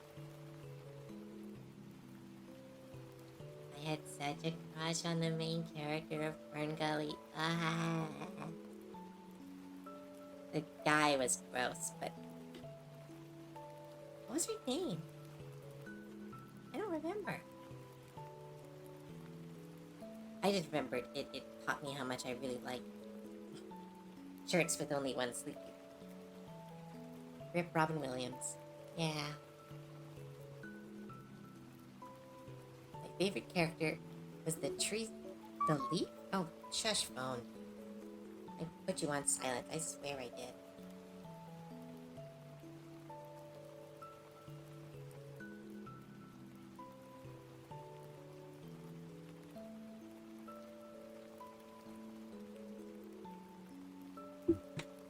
Fish. Fish. Here we go.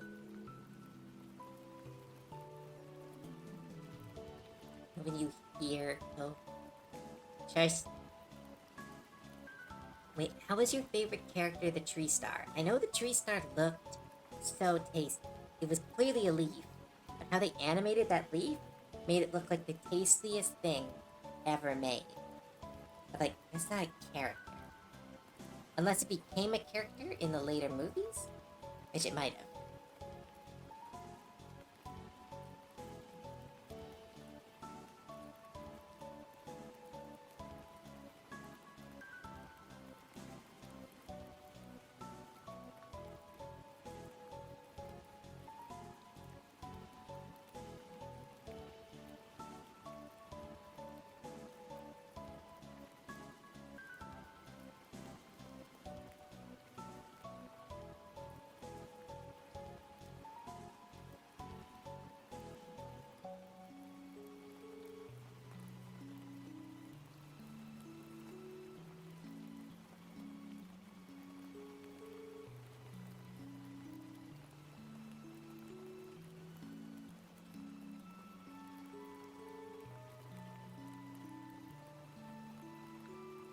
They look delicious. Yes, they do.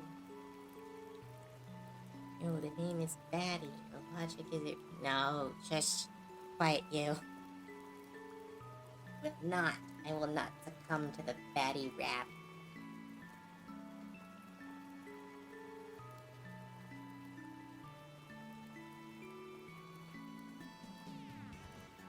I remember this character was really... I don't know why I really liked this character as a kid. Maybe because they could fly. I know as a kid, I was really obsessed with characters that could fly.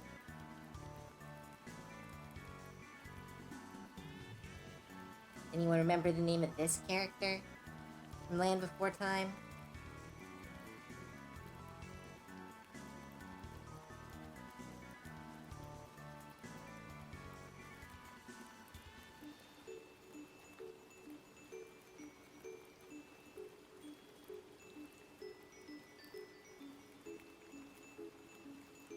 Yes, it's Petrie! I just remember really liking Petrie for some reason. I don't know why. Again, I think it's because he could fly. I remember my favorite dinosaur was a Triceratops when I was young, but I hated the Triceratops character in Land Before Time. She was so mean. I thought she was a bully. Hi, Shaolin! Welcome to the stream. Doing good. We're just talking about stuff and drawing nostalgic characters and wisping psychologically. No, what's the word? Physiology? I don't know words. Sarah? Yeah, the Sarah the Triceratops. I did not like her. I did not like her at all. I thought she was the worst. Maybe it's because he's a nervous wreck. Oh, that might be it. I was predicting my future.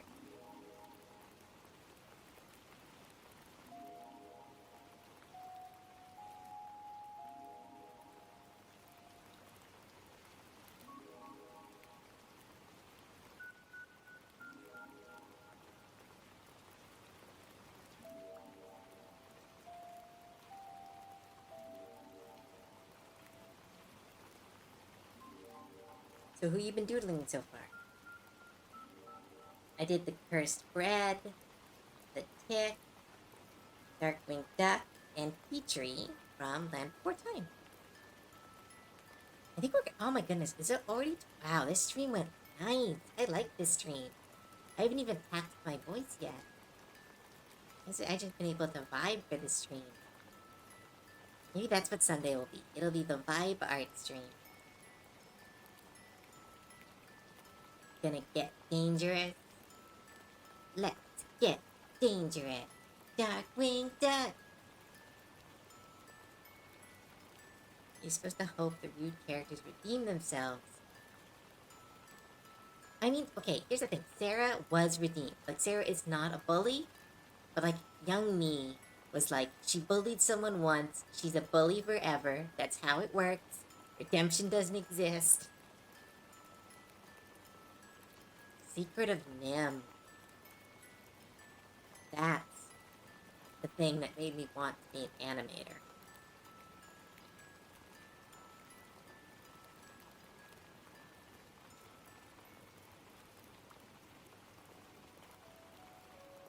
That's one of those things that made me...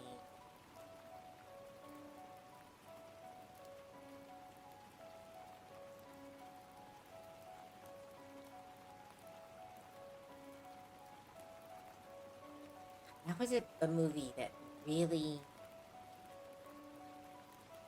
It galvanized my kind of want to be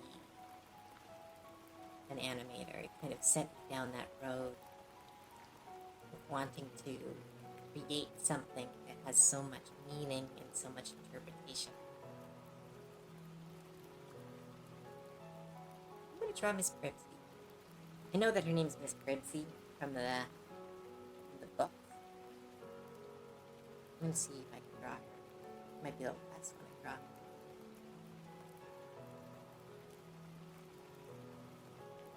There's so much in that film that I don't know. I get all sad when I talk about animated stuff. Sometimes I was somebody who really wanted to get into the animation industry. Didn't work. Got a lot of, you know, hang-ups about that.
You're making me want to then do it.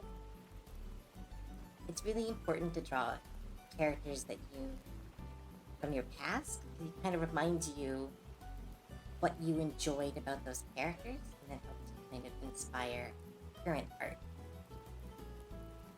Like I have a mouse folk in my D&D setting that I haven't drawn any characters for, and now I'm like, oh, I kind of want to do that. I was looking up a reference of Mrs. Bridby, and my goodness, there's a lot of rather interesting fan art.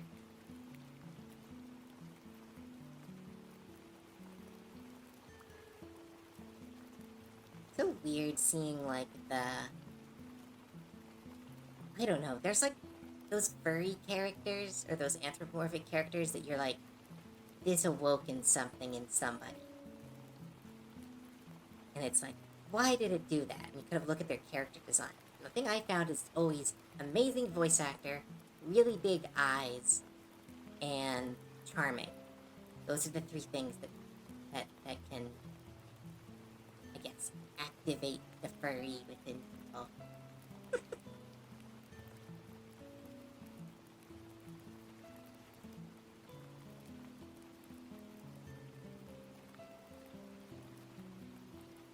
DreamWorks Animation Studio. Ooh, Prince of Egypt. That was such a good film. I still contend that it's one of the only good religious movies ever made. It was truly just trying to tell you a historic story. Well, not historic. The history of Moses is very nebulous about as far as what is real and what is lore. But like the story is a beautiful one. And I think that's again, I don't know. I have a huge spiel about religion.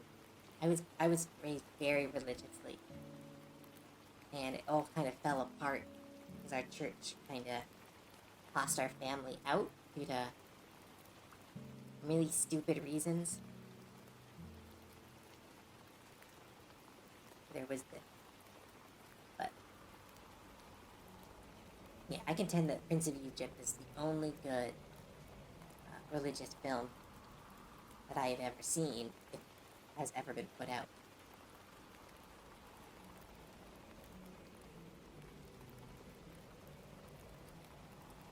Oh yeah, there was the sequel. Technically, it wasn't a sequel, but it was from the same studio. Uh, Joseph and the Technicolor Dreamcoat, which was okay. It was all right. It wasn't as good as. It was definitely not as good as Prince of Egypt. I think it's because that story, like the story of Joseph, is a lot more religious-y than the story of Moses, which is weirdly. It's weird you'd think Moses would be the most religious character, but like at the same time, it's like it's an actual good story. Two kings separated by birth, fighting over what is right for the kingdom and what is right for the people. A person who is stripped from the culture they know and put into a culture they didn't. It's like a really good story. On top of being like a religious message. But like the message in the story of Joseph and the Technicolor Dreamcoat is listen to God and he will fix all your problems. Where that's not like that again, that's a very religious story.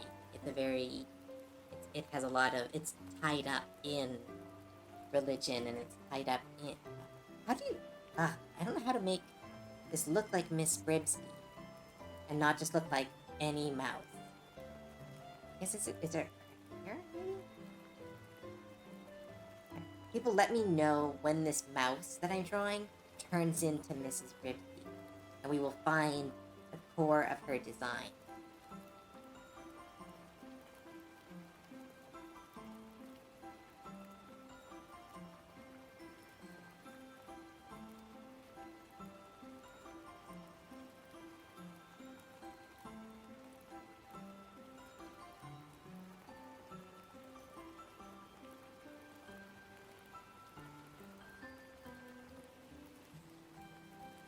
Guys, help me, people have watched All Dogs Go to Heaven. I've only watched the first one and I believe the second one. And I contend that as much as I love Secret of Nim, All Dogs Go to Heaven might be Don Bluth's best film. It is. It's a beautiful film. But that's maybe because I'm a dog person and really like dogs.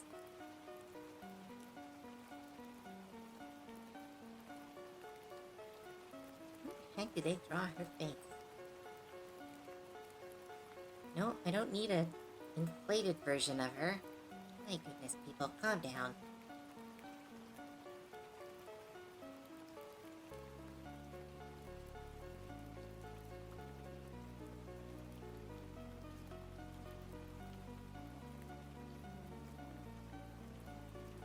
That's maybe a little bit too big. Oh, I'm now really curious. Right now I'm just drawing a mouse. I'm just drawing a mouse character. I'm really curious when it's going to become Mrs. Bribsky.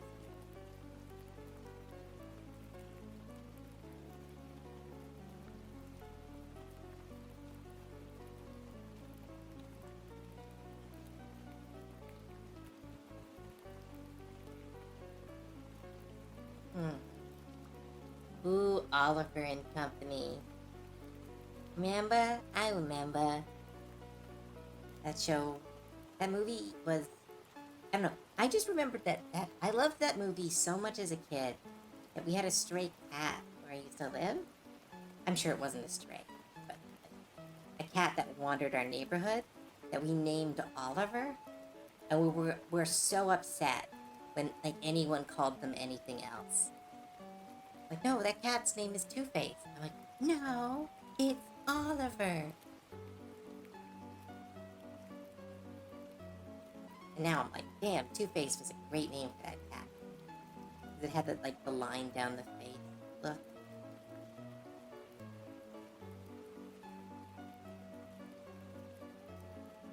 Maybe it's the eyes? We need a Don Bluth eye.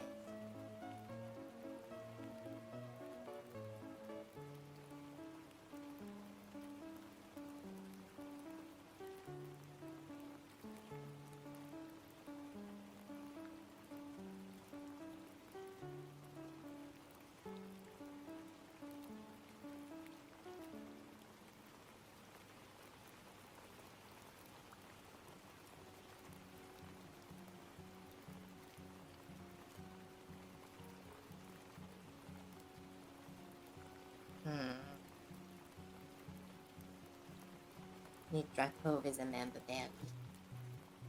Member? I member. What am I... Eyelashes? Let's try eyelashes.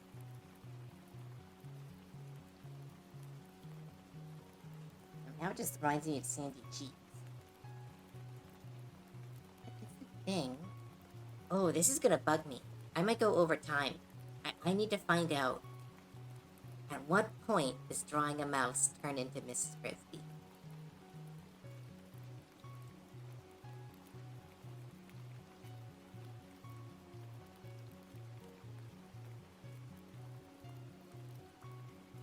Aw, hi Mamba. You Mamba? Fox the Hound is really cute. I remember, who was it? I think it was a babysitter left that movie at our house and just never came back for it. And we just kind of watched it over and over again. It's a sad-ass movie.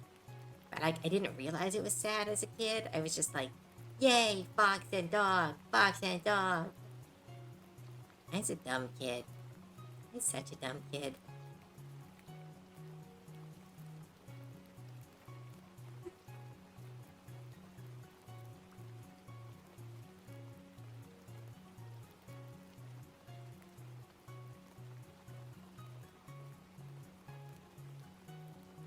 How the fuck? Okay, this is gonna bug me forever.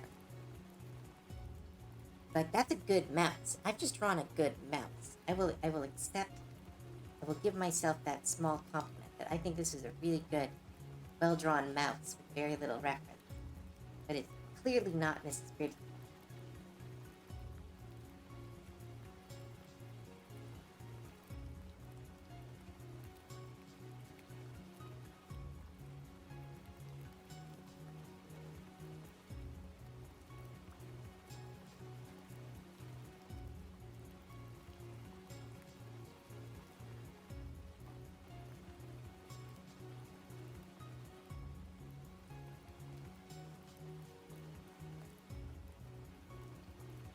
Hmm.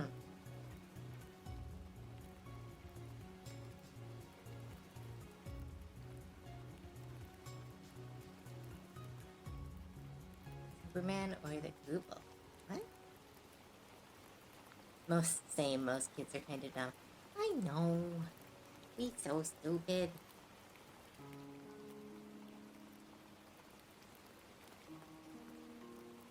Fine. Maybe if I rounded the head a bit more.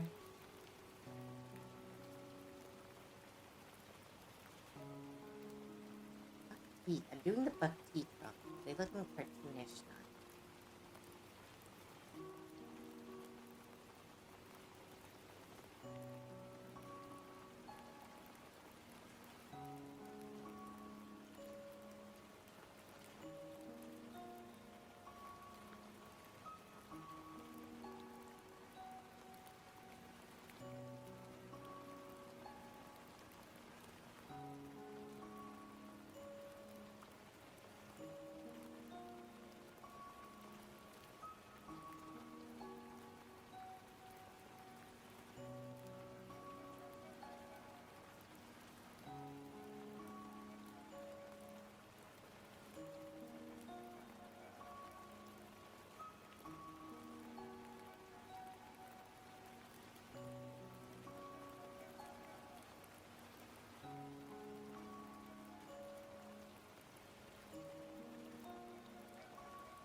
This is so weird. This is like one of those magic eyes. Or like, what do I do? What is like the combination of shapes I need to put into this? Turn this mouse into Mrs. Gridley. I'm sorry if this isn't as fun, but this is now all I can think of. It's like, I'm now looking directly at a picture of her, and I'm just slowly adding details to try to figure out which is the one that will transform this character.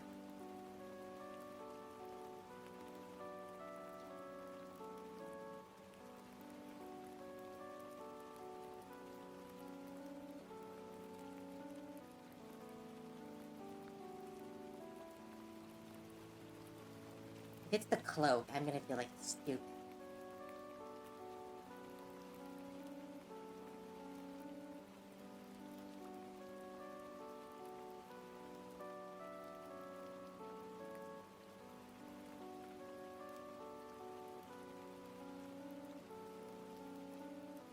Old cartoons have so much depth in them. Might be old saying, but I have watched some recent cartoons. I just get turned off by easy humor, gas jokes, and whatnot. I think it is a mix. That old cartoons were gas humor and slapstick, but they were also incredible.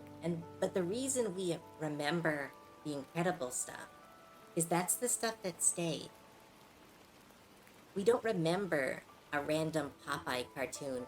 He punched someone so hard they fell into sardine cans. We remember the beautiful Betty Boop that first used rotoscope. We don't remember the troll in Central Park, which was a stupid juvenile film that just was an ugly, ugly film. We remember Secret of Nim. Both of them were made by Don Bluth, but we remember the best. And that's why it's easy to look back at the past and kind of go, things were better back then. It's no, we just remember the best. And that's the things that kind of sticks with you. The stuff that makes you go, you remember that? And I know I've been making jokes about the member berry. There are things that are important that we remember. I think it is easier to remember the quality stuff than just the random cartoon or the horrible shows that used to be on TV. We don't remember those shows. We remember the best of the best.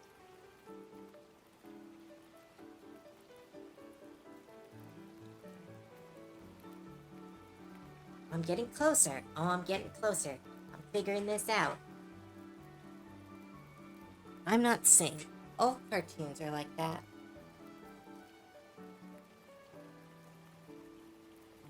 Yes. Okay. All right. I'm gonna say something. I do not like Teen Titans Go, but I respect its existence because it is hard to animate that many new things at that speed. I really hope the animators are okay. But yeah, no, it is sucks when a show had depths and lost. That's a whole different thing though. It's like, yeah, when they remove depth for the sake of quick money or silly jokes, that's when it hurts. That's when you go like, oh, they made better cartoons in my day. Because you're like watching a cartoon that you liked kind of lose its way. Well, I guess that's another way that a fictional character can let you down. Well, more the studio who owns the fictional character.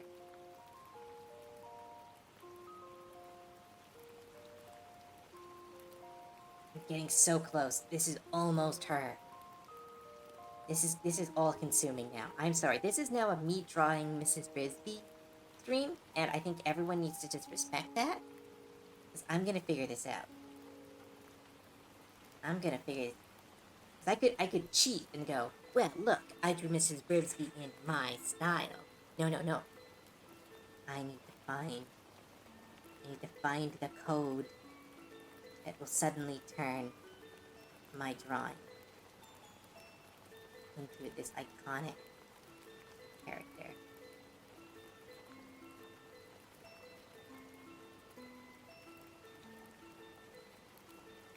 Yes, I am a dork. That has never been in question.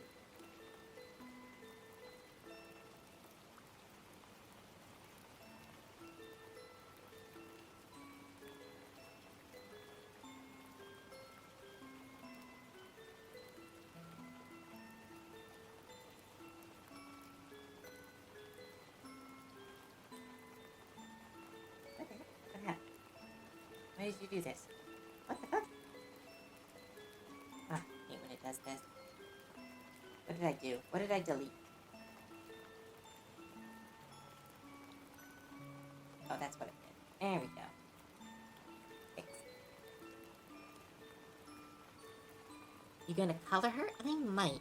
I don't know if I have time to color her on stream, but like I'm actually super like haha, ooh, this is all funs and jokes. But I'm actually super invested in this drawing now.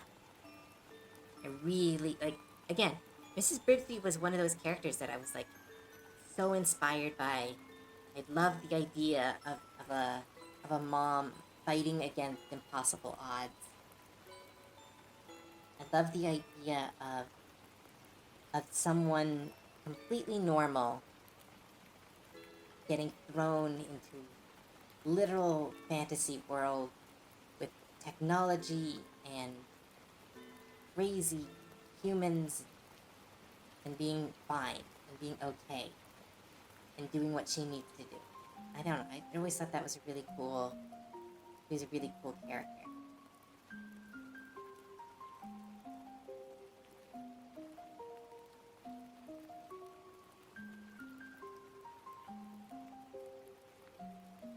Okay, I just noticed that most Dawn Blue gives them slightly closed eyelids, regardless of if they need closed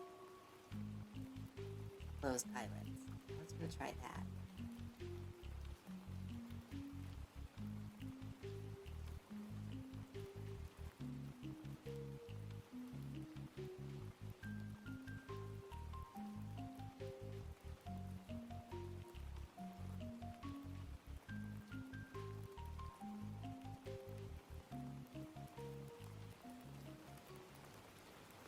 I love drawing mice because I don't need to draw leg anatomy. I can hide it under the fur.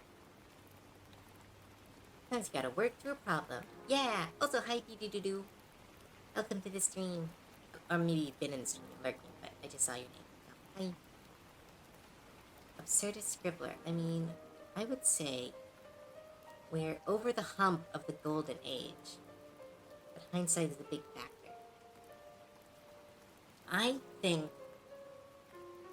think we are moving towards the next golden age animation. I really hope we are. We have stuff like Rise of the TMNT, which is one of the most brilliantly animated pieces. Again, it's funny because haha, turtles, but it is one of the most beautifully animated films or shows.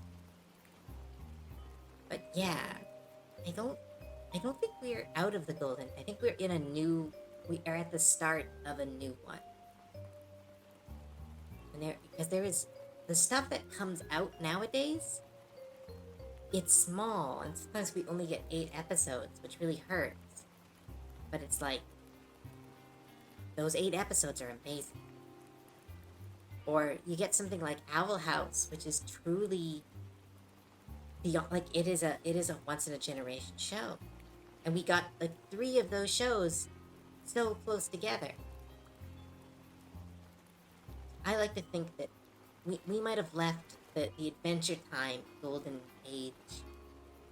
And we did. Oh, we did. There was some disrespect thrown onto that age by how the industry treated animators. But like nowadays, like the shows that get popular, at least in my algorithm fed part of the internet, is the stuff that is truly made by truly genuine people. And I think that's becoming more profitable in recent years because there's been a lot more like, hey, let's let this person do what they want. And there's a lot of pushback by that, by like owners and by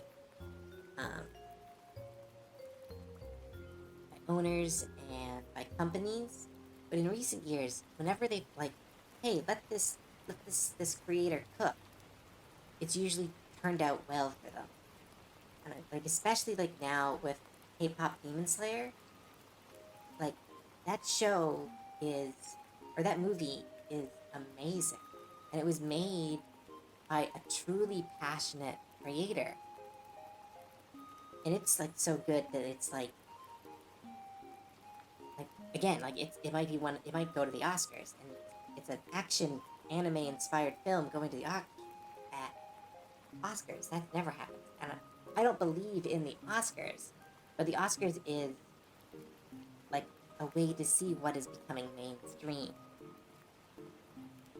I think truly creative works are slowly overcoming. Let's make a paycheck work. Like even the new Superman, and whether you like that movie or don't, it is a movie about it's a movie by a very passionate artist about and it has a message that is not financially motivated. It is not like the message isn't like be cool or hey, authorities okay or people are out there. It's like no, like the message is like be kind, be true, be genuine. And that's not like a valuable message. It's not like um Iron Man realizing that the power was within him all along. It's like that's a very unprofitable, unmarketable message. I don't know. There's more of it. Oh, you're right. That's a good point. That is another good point. Artistic scribbler is that on TV, some of the animation might be dropping, but online, animation is thriving. You have Spindle Horse just opening their second studio, which is unheard of, almost unheard of for an internet company to have a second studio. We have Glitch creating phenomenons and movie quality animation on a cheaper budget. We have small little creators like Monkey Wrench showing off what like a truly creative group can do. And you've got all these studios and all these little animations working their hardest.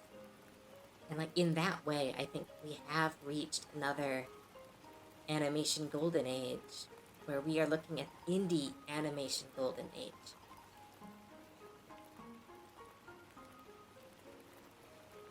Critical Role also got picked up by Amazon. Yeah, okay, here's the thing. I hate Amazon. I think it is a really messed up corporation that really abuses people, but their animation choices are incredible. Every single animated thing they've made has been so good.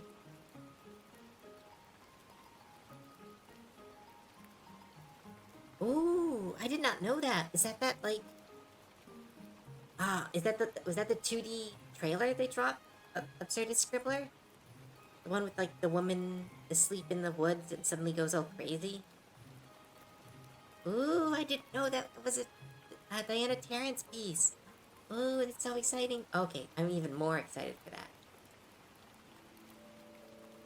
May I share one? Of course you can share your major gripe, Pied Piper. This is a chill talking stream. Okay, see, but before that though, look, I'm so close. I've almost figured it out. I just need to add like, ooh, the dimples. Everything in Don Bluth has dimples. Nope, that just makes it look more worried.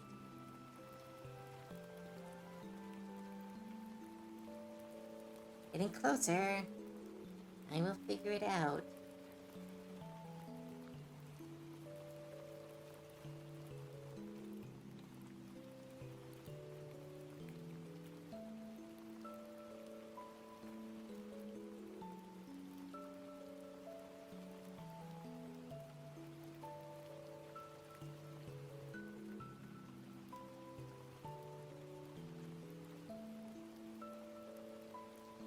Self-insert characters that turn out to be Mary Sue's.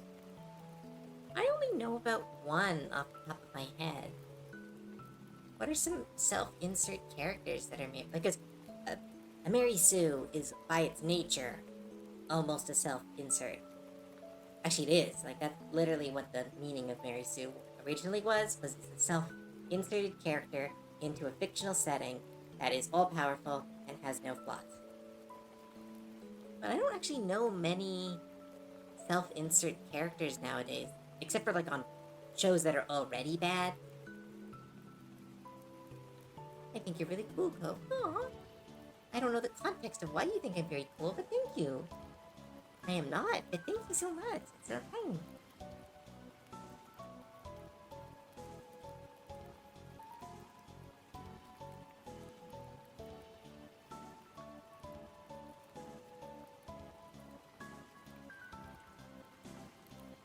It's so close. Okay, I think I have to put her aside for now. We'll work on that later.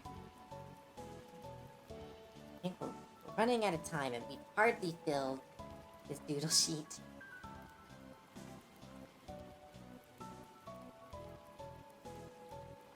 Maybe we'll just do a part 2.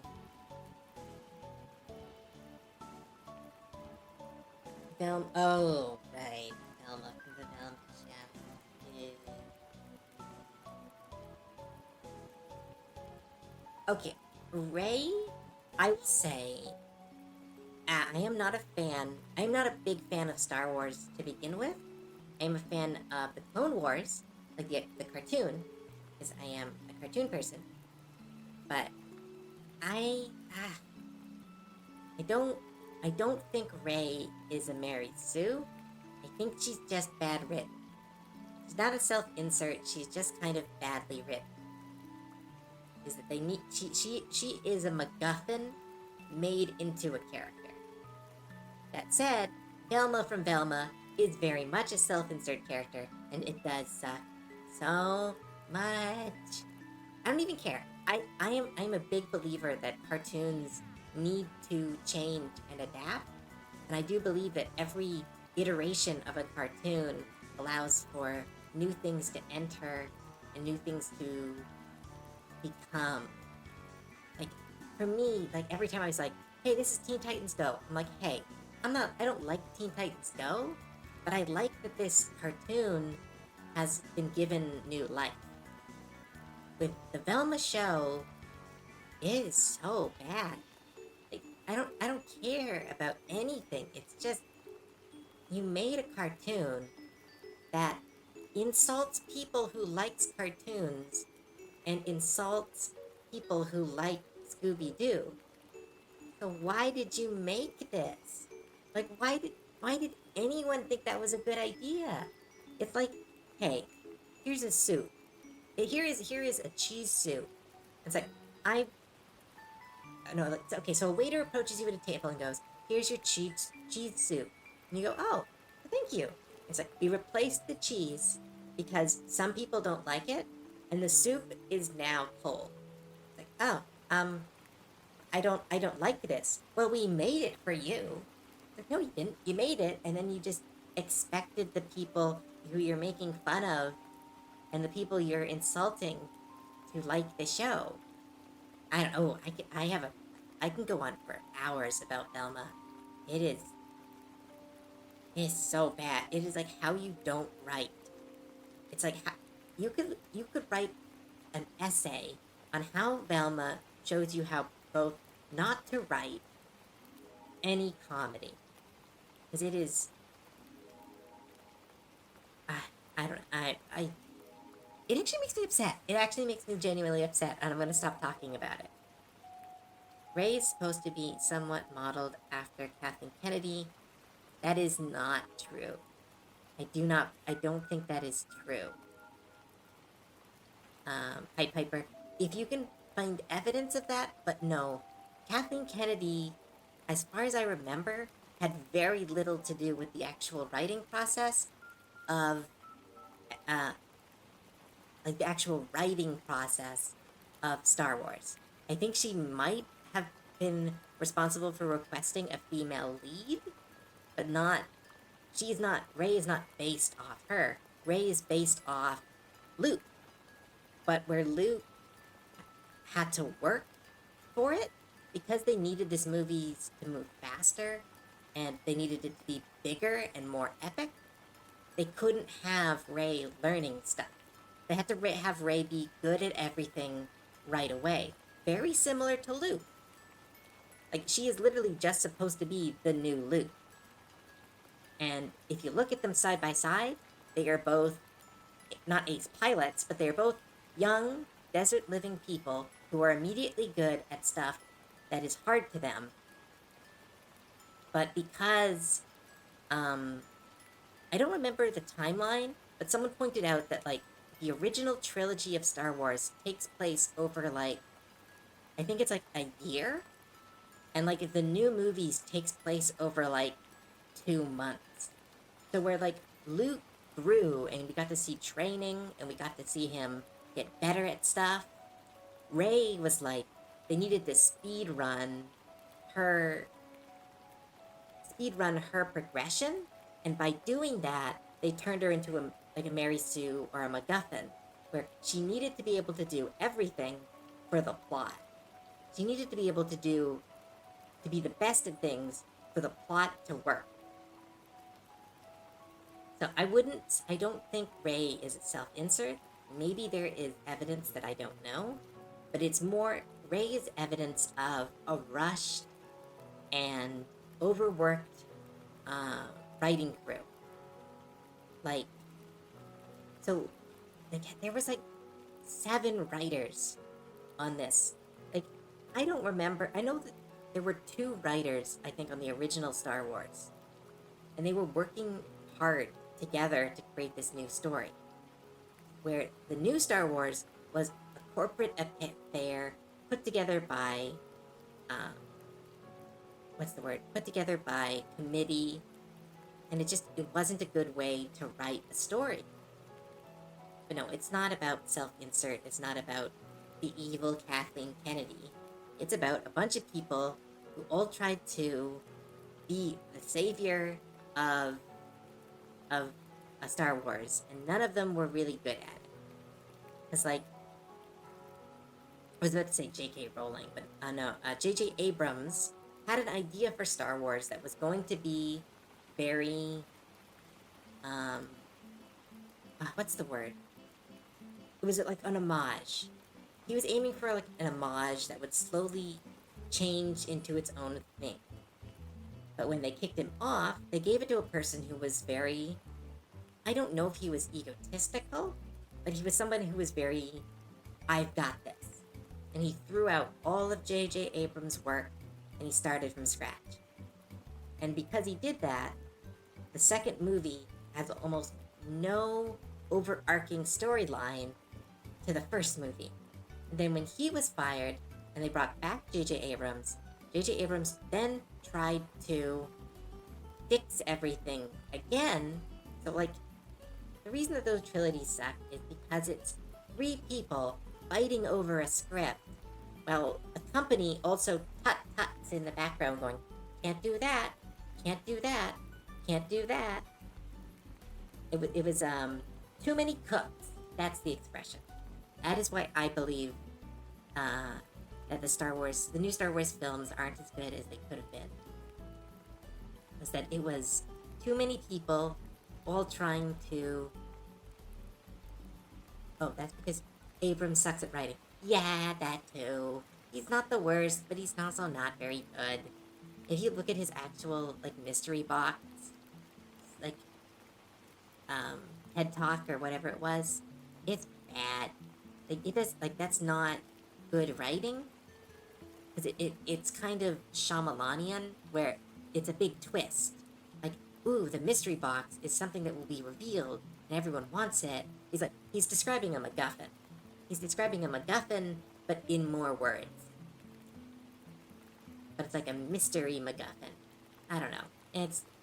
I'm not an expert by any means, but I do think that Kathleen Kennedy gets a lot more shit than she actually deserved.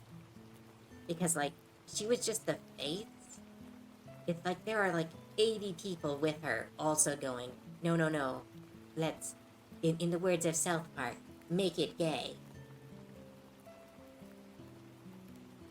I don't know. I'm spieling again. Give me someone else to draw. We're almost at it. Oh wow, we're almost out of time. Dang it. I have to go. Well, I want to keep streaming. But I have a family thing I gotta go to. They're celebrating my new place. Donatello. Banana on pajamas. I think you mean in.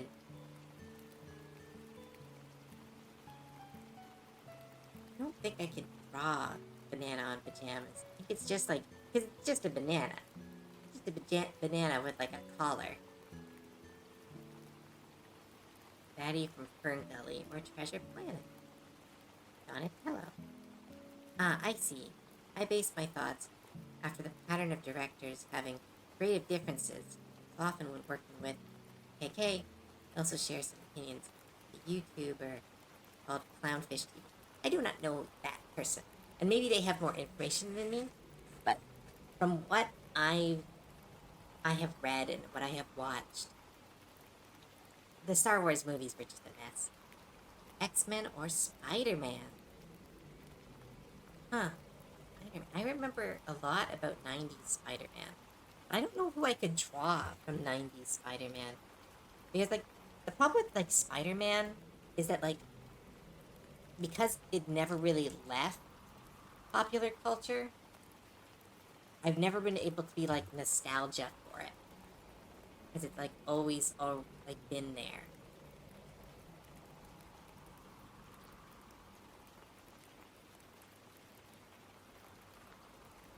Yeah, maybe I can try to draw, like, the problem is when I draw Spider-Man, it's just gonna be Spider-Man. Like watch, I'll just draw Spider-Man real quick. It's just gonna be Spider-Man.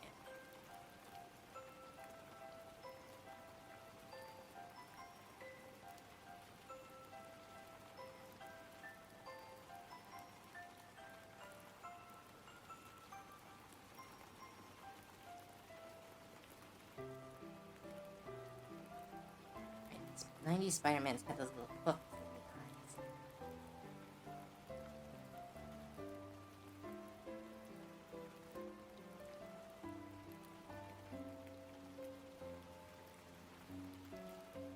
One of the things I always think about whenever I see a Spider-Man cartoon is, oh my goodness, I do not envy the person who had to keep the lines on his suit consistent.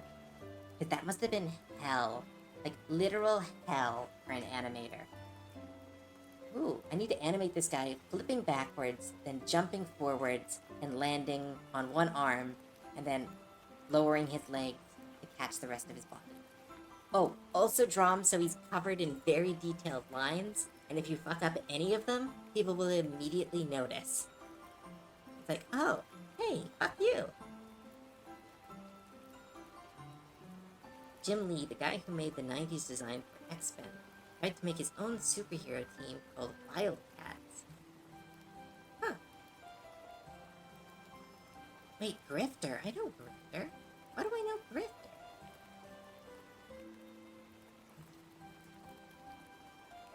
Oh my goodness, I remember Wildcats. Was it from Dark Horse? Yeah, it was from Dark Horse. Oh no, was it? No, Image Comics. Right. Image became Dark Horse. Huh. Wild. I didn't know that was a team. There's so many comic stores. Or comic... Like, there's so much comic history that it's so interesting.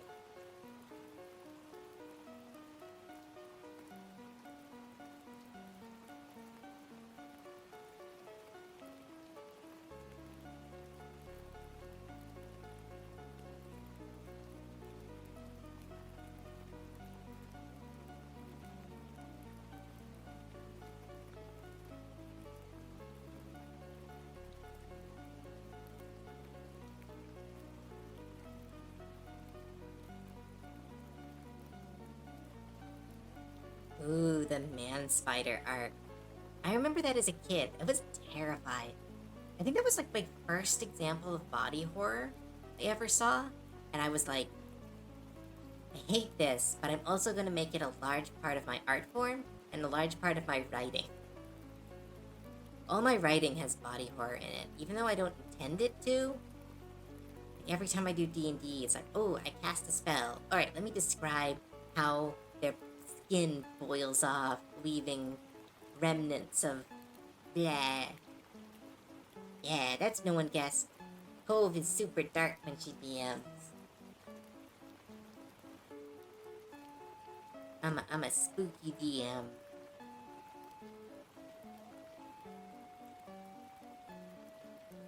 Yeah, Selty knows. Remember that island that was made out of cancer? Yay! I was not feeling well when I wrote that.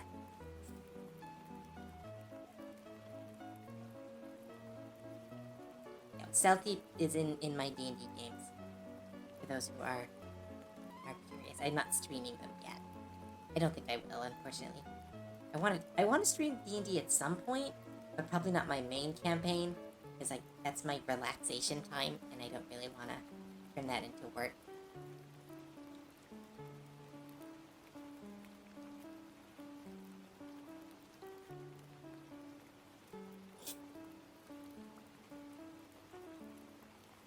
Active frostbite.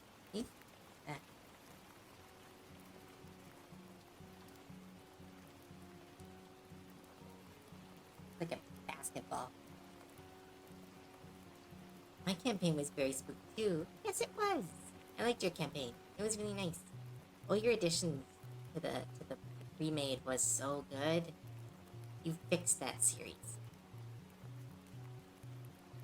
Live action Nightman TV show. Nightman. I only know of Nightman from like Always Sunny in Philadelphia. Holy shit! It was a show.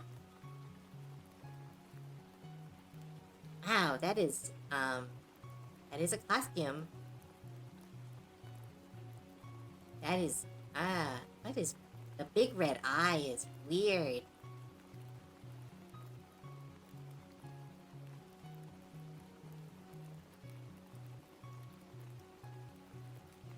You did amazing DMing, Selfie. It was absolutely incredible. Again, like you showed us the pre-made that you were running, and it was like it was missing so much, and we never noticed because you fixed it.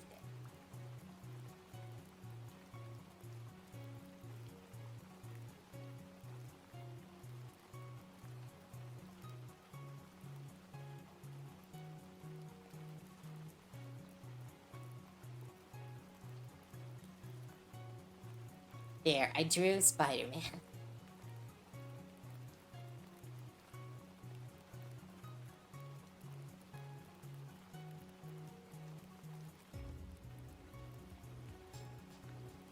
It's just random Spider-Man head. Ooh, got 10 minutes left. Unfortunately, we're not taking raid suggestions because we are raiding Raid tonight. Or today. Because they are doing a subathon. So we're going to send all you guys over there. But we still have 10 minutes to do the campaign someone gave to me on phone. Yeah. Ooh, was that the Princess of the Apocalypse? I love that one. I know nothing about it, but I love the monster sheets. I have them as in my favorites. Birthday. Yeah, it's their birthday subathon. Also, on that Miss Brisby, I still think Secret of Nim is Gone Blue's best. Oh yeah. Oh no. Like, as far as animation, I said that early in the stream, that I think All Dog Goes to Heaven is Don Bluth's best movie. I think Secret of Nim is his best piece of art, and there is a difference. Because Secret of Nim is lacking a lot of context clues and a lot of stuff that makes the story a bit hard to understand, especially for a kid's film. It has a lot of, I would say, issues when it comes to being a pure film, like an absolute film. But as a piece of art, it is one of the most beautiful films. Like, from little things like the crow having the feathers all moving in slightly different directions, having the spider webs, how they flow, each matte painting a legitimate piece of art. Absolutely incredible.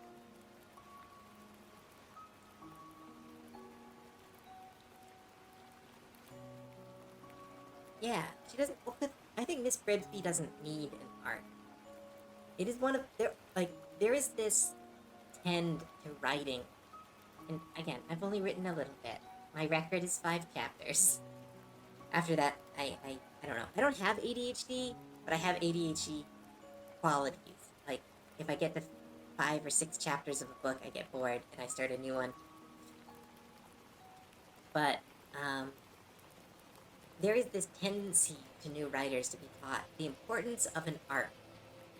But there are some characters that do not need arcs, and it is their job to change the world around them. Good example of this is Gan, Sam, Samwise. Yeah, Samwise from Lord of the Rings. He does not have an arc. He is as loyal as he is at the beginning of the stories as he is at the end. He is always scared. He is never braver, but he is always brave. Because he is a character who doesn't need to change. Because it is the other character's perception of them that needs to change. Like in Secret of Nim, it is not Miss Bridsby that needs to change. It is the rats of Nim. It is the world around her that needs to change. And she is the catalyst of change for the rats. She is the catalyst of change in the world. And her goals never change.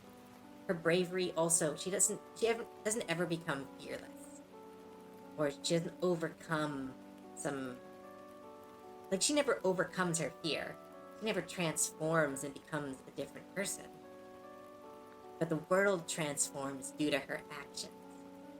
And those characters are really hard to write. It's why writing teachers don't teach you that. They don't teach you how to make unchanging characters. Because it's hard. And it's really easy to fuck them up. But if you make an unchanging character,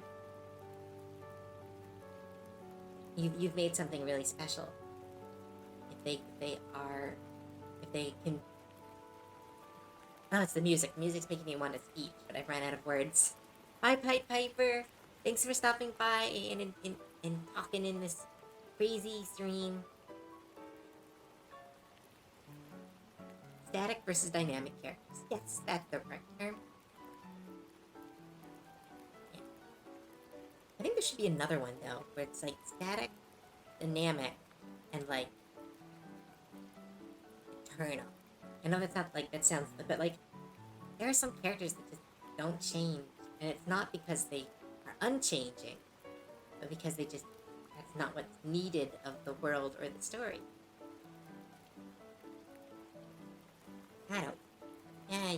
I'm yammering on.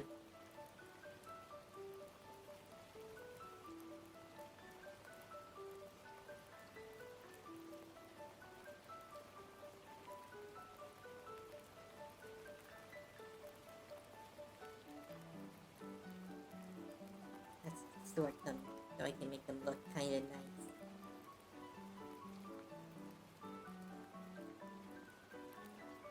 Flat or round? That's kind of better.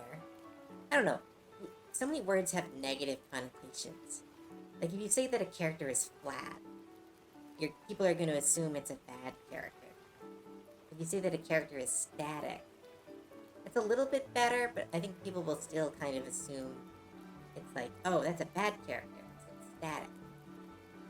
Because dynamic is such a positive word. We have a lot of positive connotations with dynamic.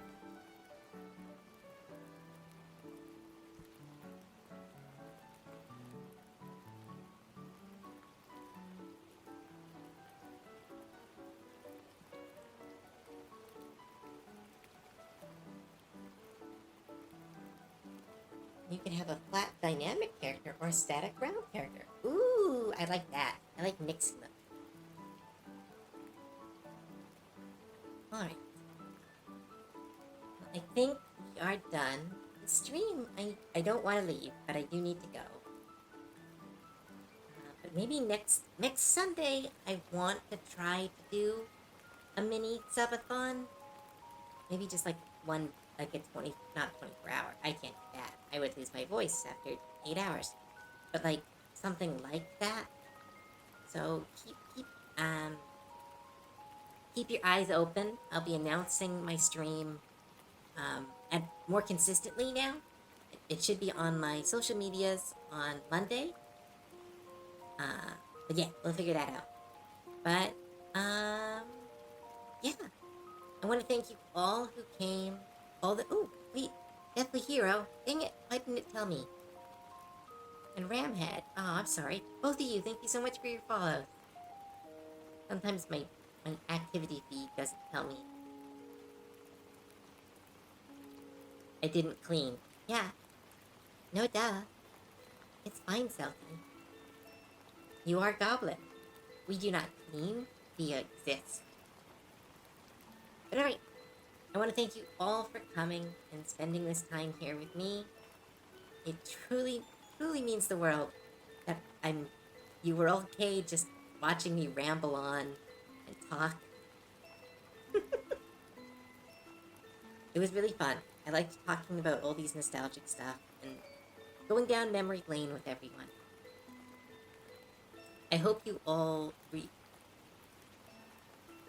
Witchblade! Oh my goodness, I want to rewatch Witchblade. Okay, no. Yeah. But yeah, if you liked what you saw here today, please check out my social media and enjoy the art that comes up there. If you want some merch with my face on it, please check out my merch page. And if you would like to commission me, my commissions are always open, and I'm always excited to work with people. And yeah, and most of all, I have to remember this is my main thing. I want to thank you so much for your time. It truly means the world to me. Maybe I've already said this, but it truly means the world to me. You come here and spend time here. You've got so many other things to do, but it means so much that you came. And I want to thank you so much for letting me do this. I want to thank those who are supporting me and letting me do this as a job. I want to thank everyone who just shows up and just hangs out with me. This is truly a dream come true. Dream come true. Brain! Dream come true. No! I know. Dream come true. Stupid brain. Life's the Regardless, thank you all so much. I'm gonna send you off to Ray.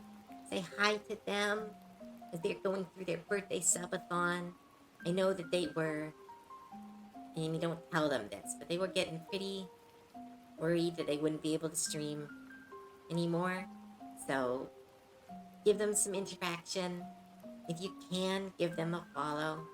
And if you want, give them a sub. Yeah, I'm gonna send you over. They're very kind. They're a very nice person. Only been 3 hours? Oh, right. The stream turned on and off multiple times because of all the technical difficulties. You do. Wait, no. And...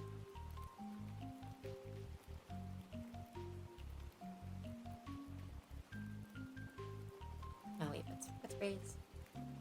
Oh, right. It's Ray. Duh.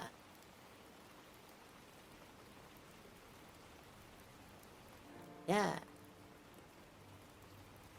Alright, sending you guys over. Have a good rest of your day. Enjoy your Sunday. Play video games. Enjoy what you enjoy. Be happy. And be nice to each other. Drink water. Be cool. You're all already cool, but just be cooler. Hope just needs a huge wall of thank you text she can say every time. No, I like saying it randomly because it makes it more genuine. Because it's very genuine. Oh my goodness. The fact that I'm doing this at all. I was literally told by people in my life that I would never be able to do this. So doing this is truly makes me really happy. Really happy. Okay, you guys go. You can go. Alright, buttons. Alright. Bye, everybody.